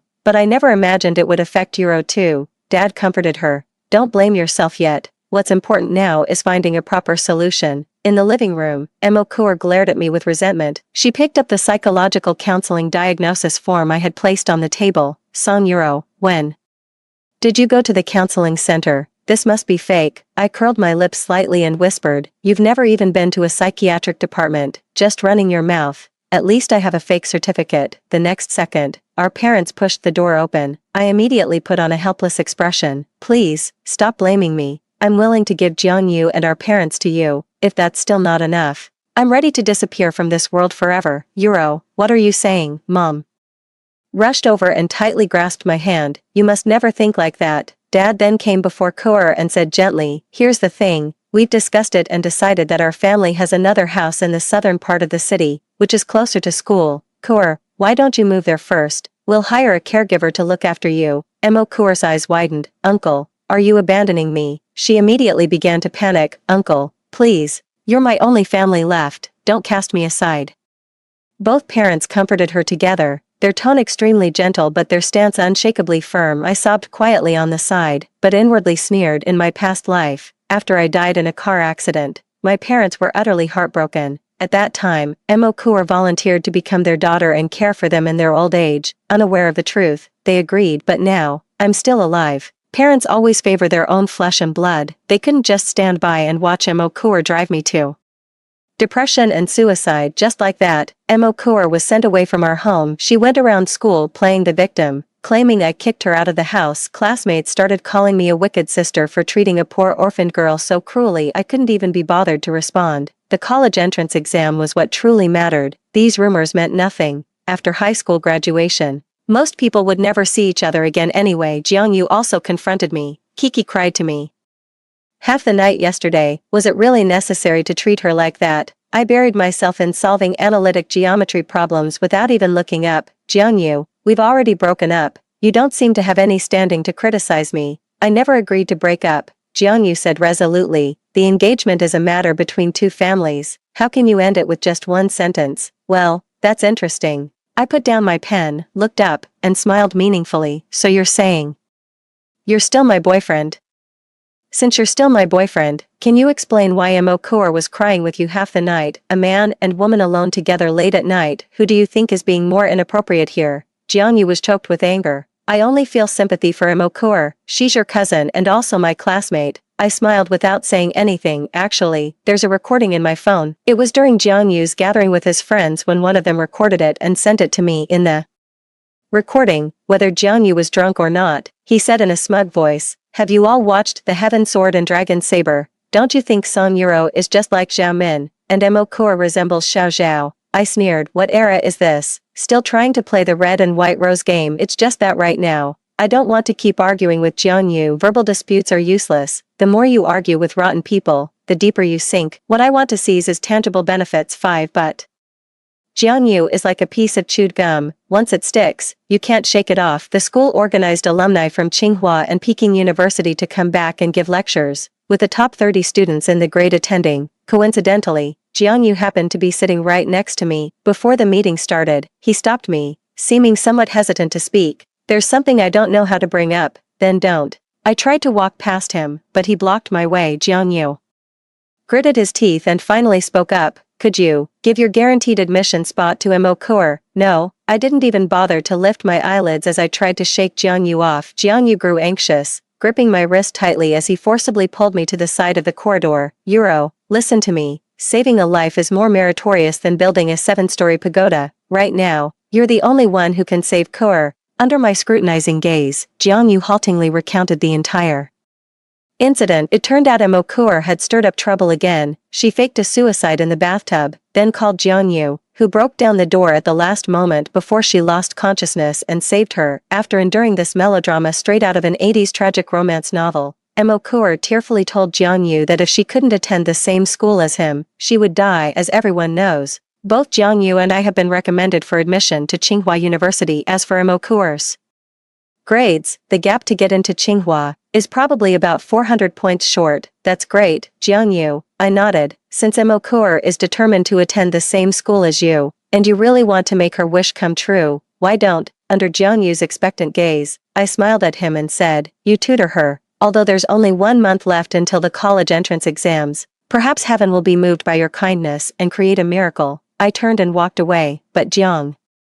Yu, furious, blocked my path in one swift step. San Euro, do you even hear the nonsense you're saying? In Mo Kur's current state, how can she possibly take the college entrance exams normally? If you don't want to take the exams but still want to get into Tsinghua, then let's all stop studying and learn how to play the victim instead. I rolled my eyes. Please, just move aside. I need to attend the lecture. I finally shook off Jiangyu and strode forward with long steps behind me. He said with a sinister tone, San Euro, don't think I don't know. Her father's death was your doing. The words were so shocking that I couldn't help but stop in my tracks, turning back in astonishment. Kur told me everything. That day, it was you who said you wanted to eat free-range chicken soup. Her father had just returned from driving and went out again to deliver the chicken to you. He was fatigued while driving, which led to the accident. Perhaps my expression was too unpleasant.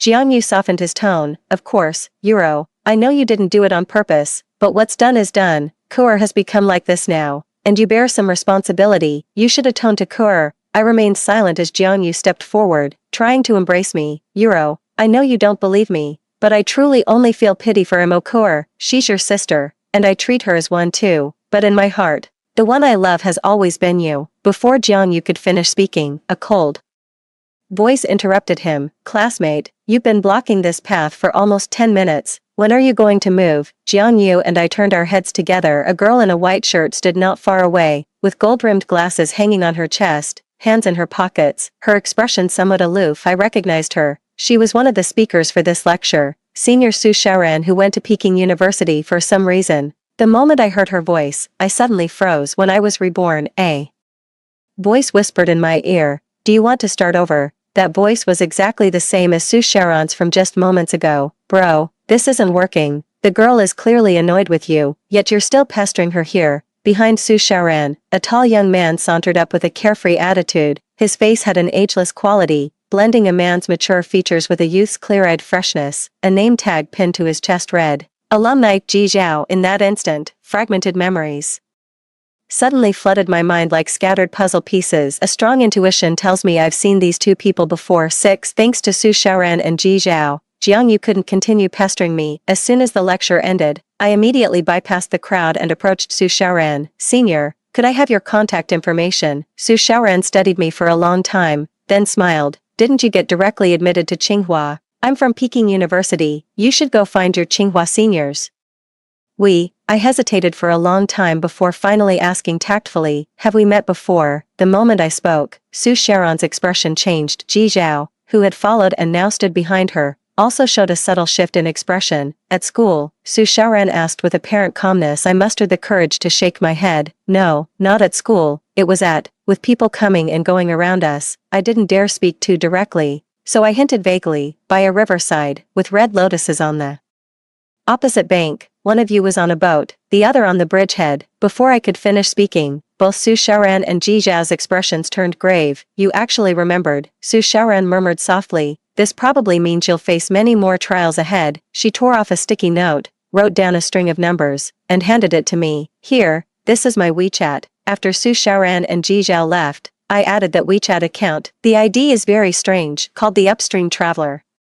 Before I could even say hello, a meme was thrown at me, followed by a few lines that gave me goosebumps. Whether a reborn person can survive depends on fate. Your current situation is very bad. You might die again if there's danger. Send a message to this WeChat. I held the phone, my fingertips trembling slightly. I've already avoided all the critical moments from my previous life. Could Moker have some new trick up her sleeve to kill me? 7. I locked myself in my room and thought it over carefully all night, then decided to adjust my strategy appropriately. So when Jiang Yu called me again, instead of hanging up as usual, I answered. Jiang Yu seemed surprised, then let out a long sigh. You finally stopped giving me the cold shoulder. I tried hard to suppress the urge to roll my eyes and said calmly, what's the matter? Jiang Yu said, it's my birthday party on Friday. All the classmates will be there. You'll come to celebrate with me, right? All the classmates will be there. I let out a silent scoff and asked, will Mokur be coming too? Jiang Yu's throat felt a bit dry. Well, if you don't want to. No, that's not what I meant. I'll go celebrate your birthday with you. Hanging up the phone, I smiled faintly. Mokur is quite something. She gets sick when told to study for college entrance exams, but miraculously recovers when invited to a party. But it's okay. I actually wanted to find an opportunity to observe her movements, so on Friday evening, I arrived on time for Jiang Yu's birthday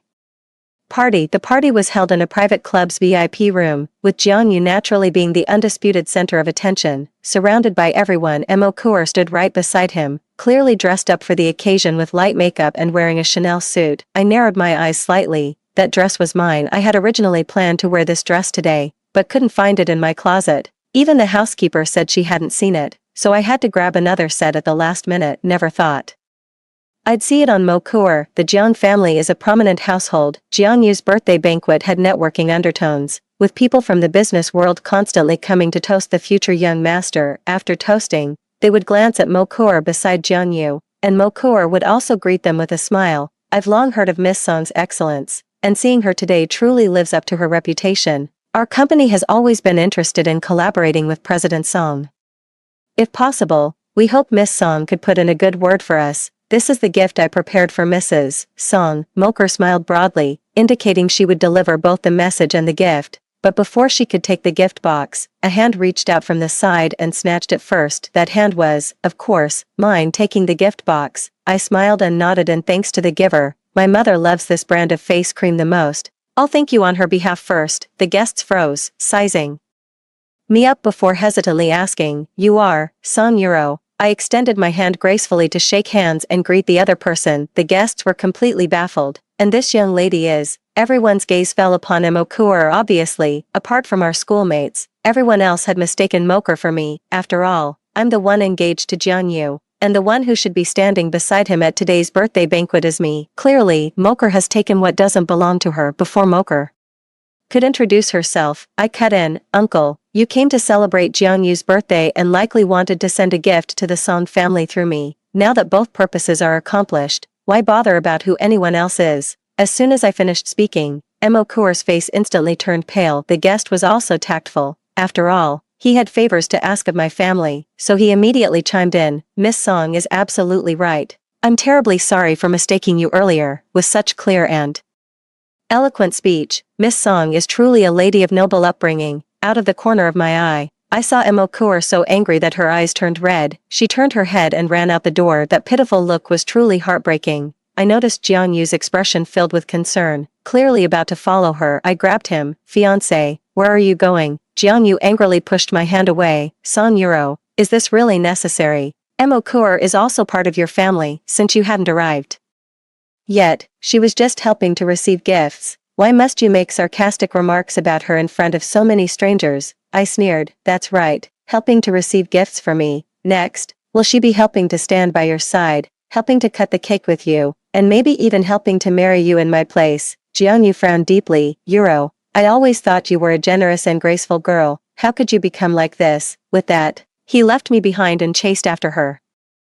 Alone, everyone turned to look at me. They all saw how the Jiang family's crown prince had just abandoned his fiancée to chase after Imokur. She must be feeling pretty smug. Right, it's fine. Let her enjoy her moment for a few days, after all. Just moments ago, I had already grasped the clues I wanted to know. That night, I received a text message from Imokur. Inside was a photo of Jiang Yu lying on the bed, clothes half removed. I slightly closed. He's with you, but the one he truly loves is me. Son Euro, you still lost. I looked at my phone and let out a mocking laugh. Do you know how to truly crush someone's spirit? It's when they think they're just one step away from success, you kick them straight down from the clouds. So I opened WeChat and posted a moment's update visible only to Jiang Yu. The content was a large bouquet of roses, captioned with, "Thank you for the flowers, I love them." After posting this update, I put my phone on Do Not Disturb mode and fell straight asleep. The next day was a weekend. When I woke up, there were over a dozen missed calls on my phone, all from Jiang Yu. Opening WeChat,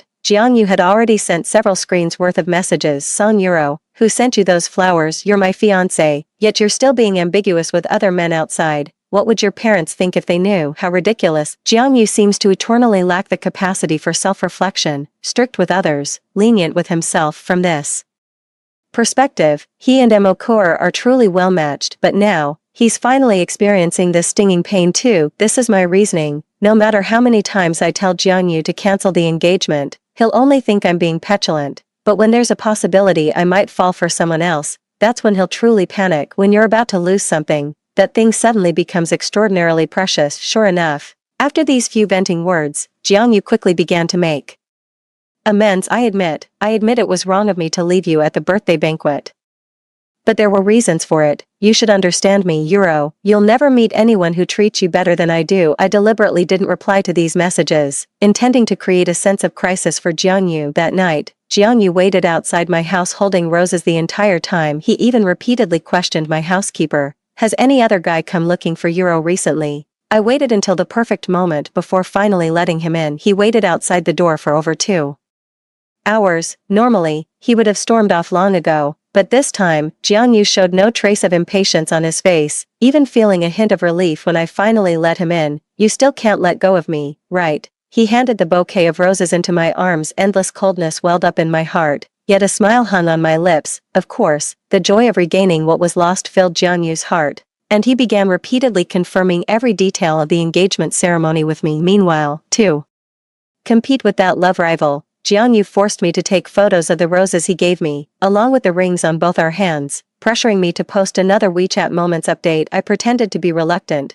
Oh, everyone will naturally find out at the engagement ceremony anyway. The more unwilling I appeared, the more insistent Jiang Yu became. Not everyone will attend the engagement ceremony. You must post this WeChat Moments update. And so, seemingly coerced by Jiang Yu, I posted this official relationship announcement on WeChat Moments. Very well, everything is within my expectations. Dear Imokur, what kind of mood are you in when you see this moment? If you want to take action, please do so as soon as possible. After all, the plan I've been weaving for so long is about to come to fruition. That night, after Jiang Yu left, I made 3 phone calls. The first was to Su Xiaoran. I'd been frequently meeting her for coffee lately, and we'd become quite close friends. She sounded drowsy when answering, as if she was about to sleep. What do you want? Nothing, just thought I should let you know since I stole your picture. Yes, that picture I posted on Moments for Jiang Yu to see. The roses in it were actually sent by Su Xiaoran's boyfriend Ji Zhao. Su Xiaoran and I were eating out at the time. Ji Zhao had somehow offended her, but since he was out of town and couldn't apologize in person, he sent flowers instead to make amends. After hearing the whole story, Su Xiaoran was practically dying of laughter at Jiang Yu's antics, but she quickly composed herself. By provoking Imokur like this, she might retaliate with extreme measures. Are you prepared for that? It's no wonder Su Xiaoran was concerned. According to her, those who are reborn defy the will of heaven, making them less likely to be favored by good fortune. But I just smiled and said, of course. After ending the conversation with Su Xiaoran, I made another call to my best friend Tang Xian. How's the progress on that matter I asked you to handle this morning? Half an hour later, I hung up the phone call with Tang Xian. Raising my hand to open Imokur's chat window, I stared at her profile picture. In this selfie, Imokur appeared so fragile, innocent, and charmingly pure, yet no one could imagine what kind of demon was hidden beneath this facade. I have many ways to make this demon die without a sound, but that's not enough. I want her exposed in broad daylight for all to see. Then Reduced to ashes, never to be reborn. 9. The days that followed seemed peaceful and beautiful. All arrangements for Jiang Yu and my engagement were finalized, the guest list was drawn up, and invitations were sent out. Since the Jiang family had corporate promotional tasks recently, they even arranged a live broadcast for the engagement banquet, leveraging the buzz around the Jiangsong Alliance to promote their company's upcoming new product. Theoretically speaking, it was quite unethical for the Jiang family to exploit our marriage for corporate advertising by using public resources for private gain. My parents weren't happy about it either, but I gently persuaded them. Live streaming allows more people to witness this engagement ceremony. It's a good thing. That's right, the more viewers, the happier I am. Soon, the day of the engagement banquet arrived. With 3 hours left until the ceremony, I finished my makeup and was ready to change into my gown before being picked up by the driver to head to the venue. I asked the nanny, "Where's the evening gown?" The nanny handed me a glass of water. "It's downstairs, I'll go get it now." "Have some water first, miss." 10 minutes later, the nanny pushed open the door. The room was completely silent. I lay on the ground with my eyes tightly shut, a fallen glass beside my hand, half its water drunk, the other half spilled on the floor. The nanny approached, tried nudging me, and called my name. I showed no response, clearly in a deep coma. The nanny let out a long sigh, picked up her phone, and sent a text message. Moments later, the bedroom door was pushed open again, and the person who entered was Mo Kaur. She nudged me with the tip of her shoe and said coldly, "Song Euro, so you've come to this." Then, Mo Kaur took out an envelope filled with money from her bag and shoved it to the nanny. "Leave immediately, no matter who asks you later,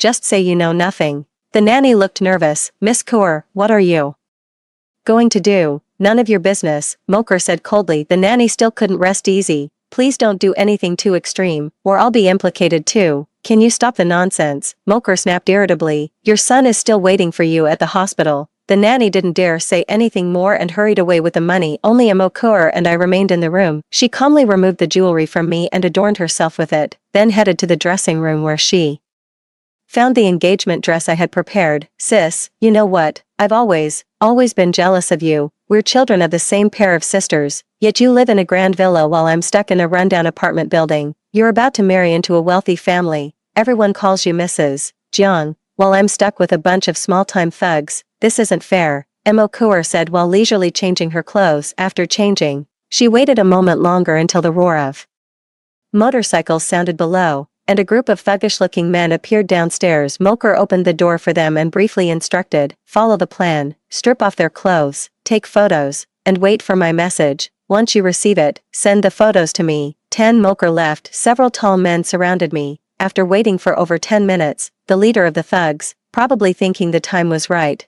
lit a cigarette and pointed at me. "Strip her naked." Immediately, a man approached me.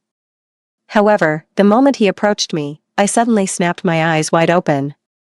Kicking him square in the groin, I staggered back amidst his ear-splitting scream. The men instantly sensed something amiss, but before they could flank me, 2 figures emerged from behind the screen in my room. "I adore the Song family's interior style," Ji Zhao remarked wistfully. "Let's decorate our future home like this after we're married, shall we?" Su Xiaoran snorted coldly. "Who said anything about marrying you?" I was speechless. "Can you two help me solve this crisis first before showing off your love?" Before my words even finished, Ji Zhao had already sprung into action. He swiftly darted in front of a man and grabbed him by the collar. The man roared, "Where did this little brat come from?" Ji Zhao narrowed his eyes, clearly displeased. "Disrespecting elders, I don't like that." With that, he single-handedly lifted the man and slammed him onto a nearby cabinet. The other 2 men exchanged glances, drew spring knives from their coats, and charged at Ji Zhao from both sides. Ji Zhao sighed. Fighting in ancient times was more interesting. Modern kids don't have any martial arts skills at all. With that, he disarmed both men barehanded, kicking one into the restroom and hurling the other straight out the second-floor window. The last remaining gang leader was utterly terrified. Instinctively, he knew he couldn't fight Ji Zhao.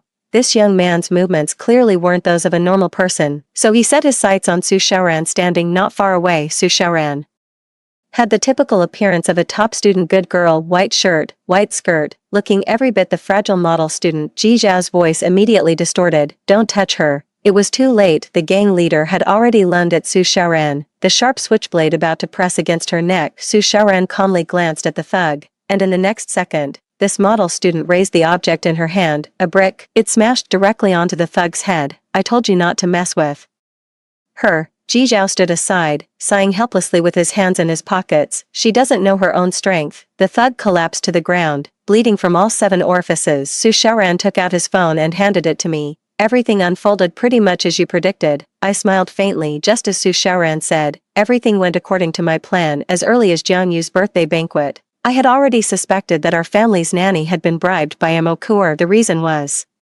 simple. The Chanel suit Mo Kuer wore that day, apart from myself, only the nanny knew where it was kept, so I began quietly observing the nanny afterward and indeed discovered she was privately contacting Mo Kuer. After confirming this suspicion, I became extremely wary of the nanny's every word and action, never truly consuming any food or drink she handed me. I secretly took the nanny's phone when she wasn't paying attention. Sure enough, under my constant provocation, Mo Kuer decided to make her move on me today, so I contacted Su Xiaoran and Ji Zhao in advance, asking them to set up an ambush at my place. This phone must be the one you used to contact Mo Kuer, right? I said to the gang leader. He was lying on the ground, pinned under Ji Zhao's foot. He raised his head and glared at me angrily without saying a word. Moker asked you to take nude photos of me, send them to her, and then she would publicly reveal them at the engagement ceremony. Am I right? The gang leader still remained silent. Resisting now is pointless. You trespassed into my home, drugged me, and intended to cause bodily harm. All of this is solid evidence. If you don't want to go to jail, then do as I say. I held the phone up to the gang leader's face. Unlock your phone.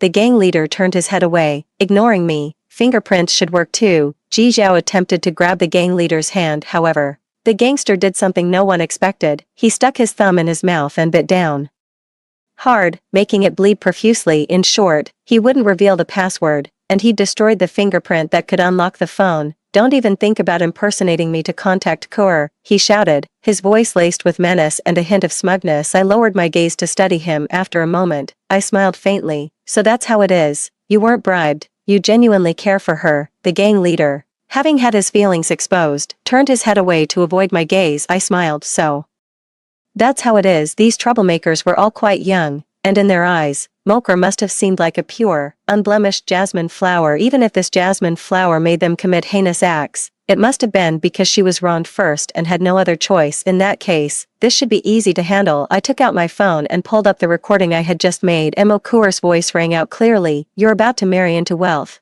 Everyone calls you Mrs. Jiang, and me, I'm surrounded by a bunch of lowlifes. If my future means marrying such low-quality men, I'd rather die. The voice was cold and merciless, yet unmistakably Mo Kuer's. The gang leader's body jerked violently. He raised his head and stared fixedly at my phone, his eyes bloodshot. Got it. You like her so much, but she's never thought highly of you. You're just a stepping stone to be used. Once she steps over you to latch onto the Jiang family's young master, she'll toss you aside. Now, think again. Do you want to cooperate with me or not? 11. Mo Kuer stood in the hall, watching the lavishly dressed guests. She swallowed hard, feeling inexplicably nervous. She took out her phone and sent a message to Shunzi. Is the video recorded? Send it over. Soon, a file was sent over. Mo Kuer opened it but found it couldn't play properly. What's going on? It won't open. Shunzi's reply came quickly. It won't open on the phone, but aren't you going to connect to the big screen? The big screen can play it. A hint of unease rose in Mo Kuer's heart, but she quickly suppressed this worry by force. Shunzi was the leader of these small-time hoodlums and also her biggest admirer. She had always promised Shunzi that once she scammed money from these rich people, she would marry him, so Shunzi obeyed her every word. If Shunzi says there's no problem, then there's no problem. So Mo Kuer quietly approached the control panel. At this moment, the large screen was displaying some old photos of Jiang Yu and Song Yuro. With no one at the computer controlling the system, Mo Kuer sat down and imported a video from her phone. Soon, all the guests would see Song Yuro's indecent video. Moreover, this engagement banquet was being live-streamed, meaning countless people would witness this scene. The Jiang family, being such a status-conscious clan, would never allow Song Yuro to set foot in their household again. Mo Kuer imported the video and fiercely pressed the play button. 12. In the center of the auditorium, everyone turned their heads, drawn by the video that suddenly began playing on the large screen. With a frenzied smile, Mo Kuer also turned her gaze toward the large screen. In the next second, her smile froze on her face. The video scene was set in a coffee shop. Jiang Yu and Song Yuro were originally talking when suddenly a disheveled girl rushed in. She threw a cup of coffee on Song Yuro, then collapsed into Jiang Yu's arms. Jiang Yu tried to protect the girl and even got into an argument with Song Yuro. The guests were already whispering among themselves, "Oh my god, what's going on here? Who is this woman? She seems mentally unstable. Why is Jiang Yu still protecting her? Could this girl be the other woman?" Soon, a customer noticed Mo Kuer sitting by the computer. "Ah, isn't that the girl from the video?" Yes, that's her. What does this mean? She came here to play this kind of video. Is she trying to steal the groom?" Before Moker could leave, Jiang Yu rushed forward and grabbed her. "Moker, what are you doing?" Jiang Yu growled in a low voice. "Did you come here to ruin my engagement party on purpose?" Moker's lips trembled. "Impossible. The video playing should have been the one Shunzi sent. It's not me. Please let me explain." Moker didn't know what to do either, so she hastily grabbed her phone. "Someone sent me this video." Perhaps too flustered to find a scapegoat, or perhaps wanting to ask what was going on. In any case, Moker made a call to Shunzi. The familiar ringtone sounded from behind. Moker turned around abruptly.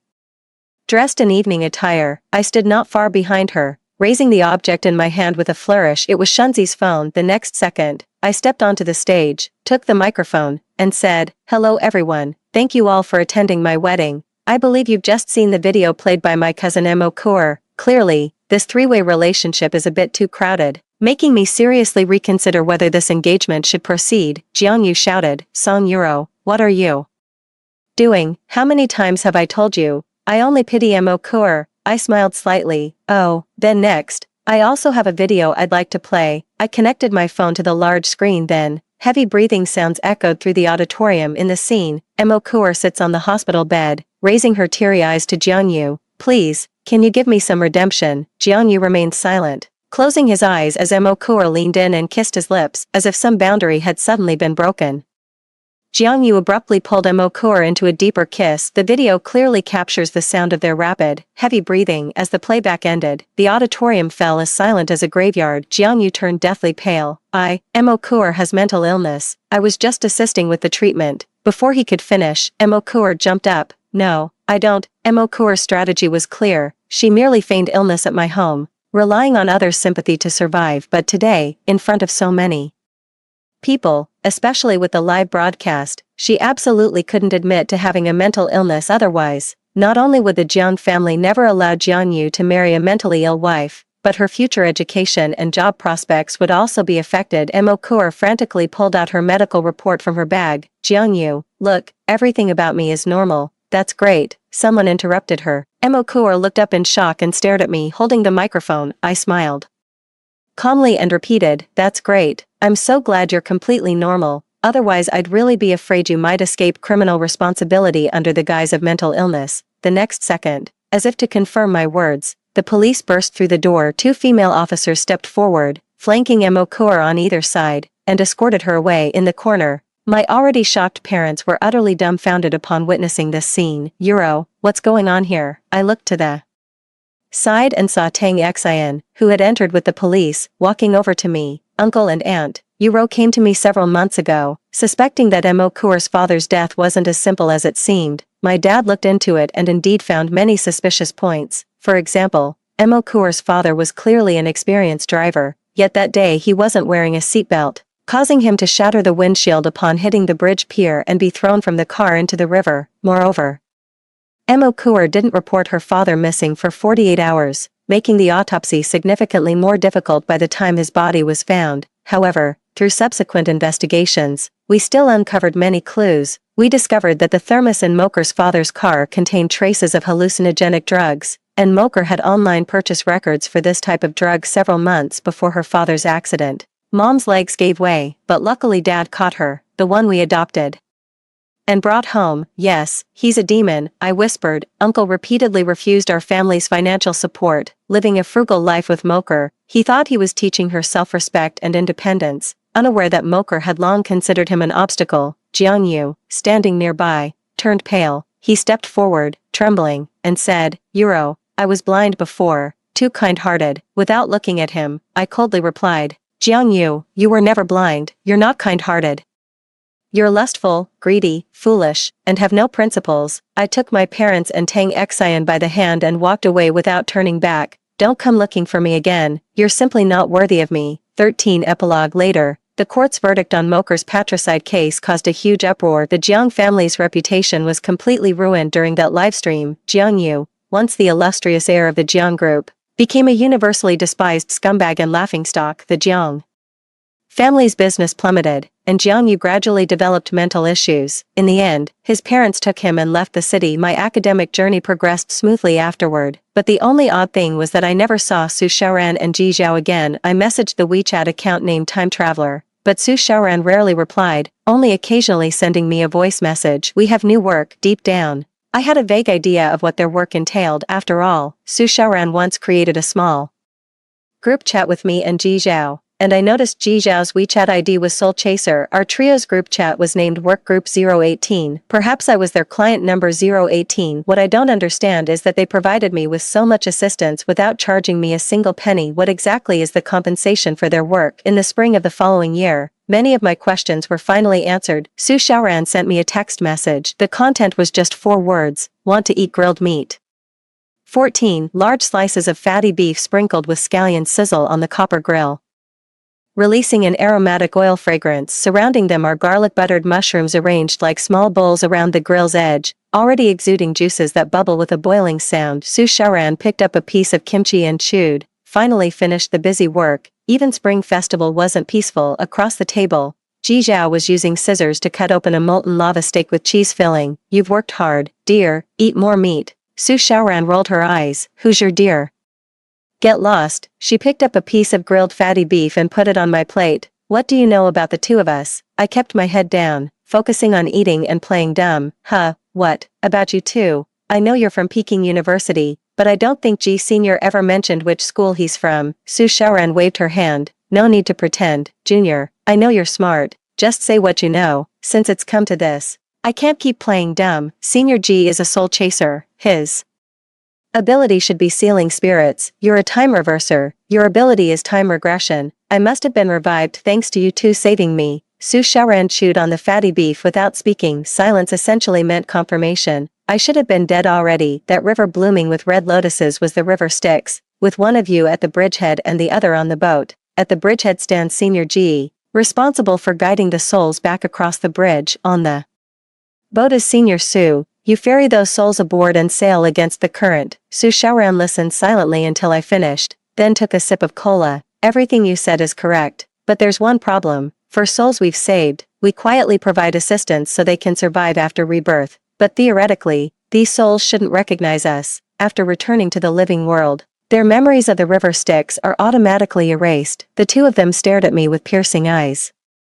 So, why do you remember me? How should I know? Their eyes didn't blink at all. Me, no, I'm really not playing dumb this time. I raised my hands in surrender. I'm just an ordinary mortal who had a savior complex in my past life and still gets pushed around in this one. Could you gods please stop asking me about your divine affairs? Su Xiaoran glanced at Ji Zhao. She doesn't seem to be lying. Ji Zhao, she genuinely doesn't know. Forget it, it's not important. Su Xiaoran waved her hand. The bottom line is, we saved you. And most importantly, the most important thing is that I still have this memory. I said, no. Su Xiaoran shook her head. The most important thing is, you're still a rich woman. Me, I've decided to start a company. The underworld budget won't get approved, so I plan to find a sponsor in the human world. Su Xiaoran said, you seem like a perfect fit. Me, you guys eat first. I'll take my leave. 15 Song Euro left. Ji Zhao grilled meat while leisurely teasing Su Xiaoran. Well, failed to trick her. Su Xiaoran said calmly, don't worry, she'll come back. Those bound by fate will ultimately return to the cycle of cause and effect. Sure enough, 3 minutes later Song Euro lifted the curtain and sat back down again. I didn't say I've agreed to you yet, she said sternly. I'm just asking, what exactly is your business? If I invest, can I get my money back? 1 month later in the alley, Song Euro looked at the tiny storefront with utter disdain. A tacky sign was placed at the entrance, reading wishing shop, 10 yen per try. I must be crazy, Song Euro muttered. I can't believe I'm investing in this thing. Su Xiaoran stood beside her and said kindly, it's alright, that little investment is just a drop in the bucket for you. What do you mean a drop in the bucket? Song Euro exclaimed in frustration. Are you saying that for just 10 yuan, you'll help someone fulfill a wish? Are the abilities of you time turners and soul chasers really that cheap? What are you talking about? Su Shaoran said, baffled. The 10 yuan is just the price for making a wish. It means the guest can write their wish on a slip of paper for me. As for actually fulfilling the wish, that's a separate fee. By the way, let me introduce me, the shop manager, Ji Zhao, assistant manager. Song Yuro sneered, a general without an army, huh? You don't even have a single employee. Su Shaoran pointed at Song Yuro. You, staff member, Song Yuro, wait, explain this clearly. Aren't I the investor? Why did I suddenly become a shop assistant? Following behind Jiang Yu was my best friend Tang Xian. The moment she saw Jiang Yu in this state, she couldn't contain her anger. Fine, I'm leaving.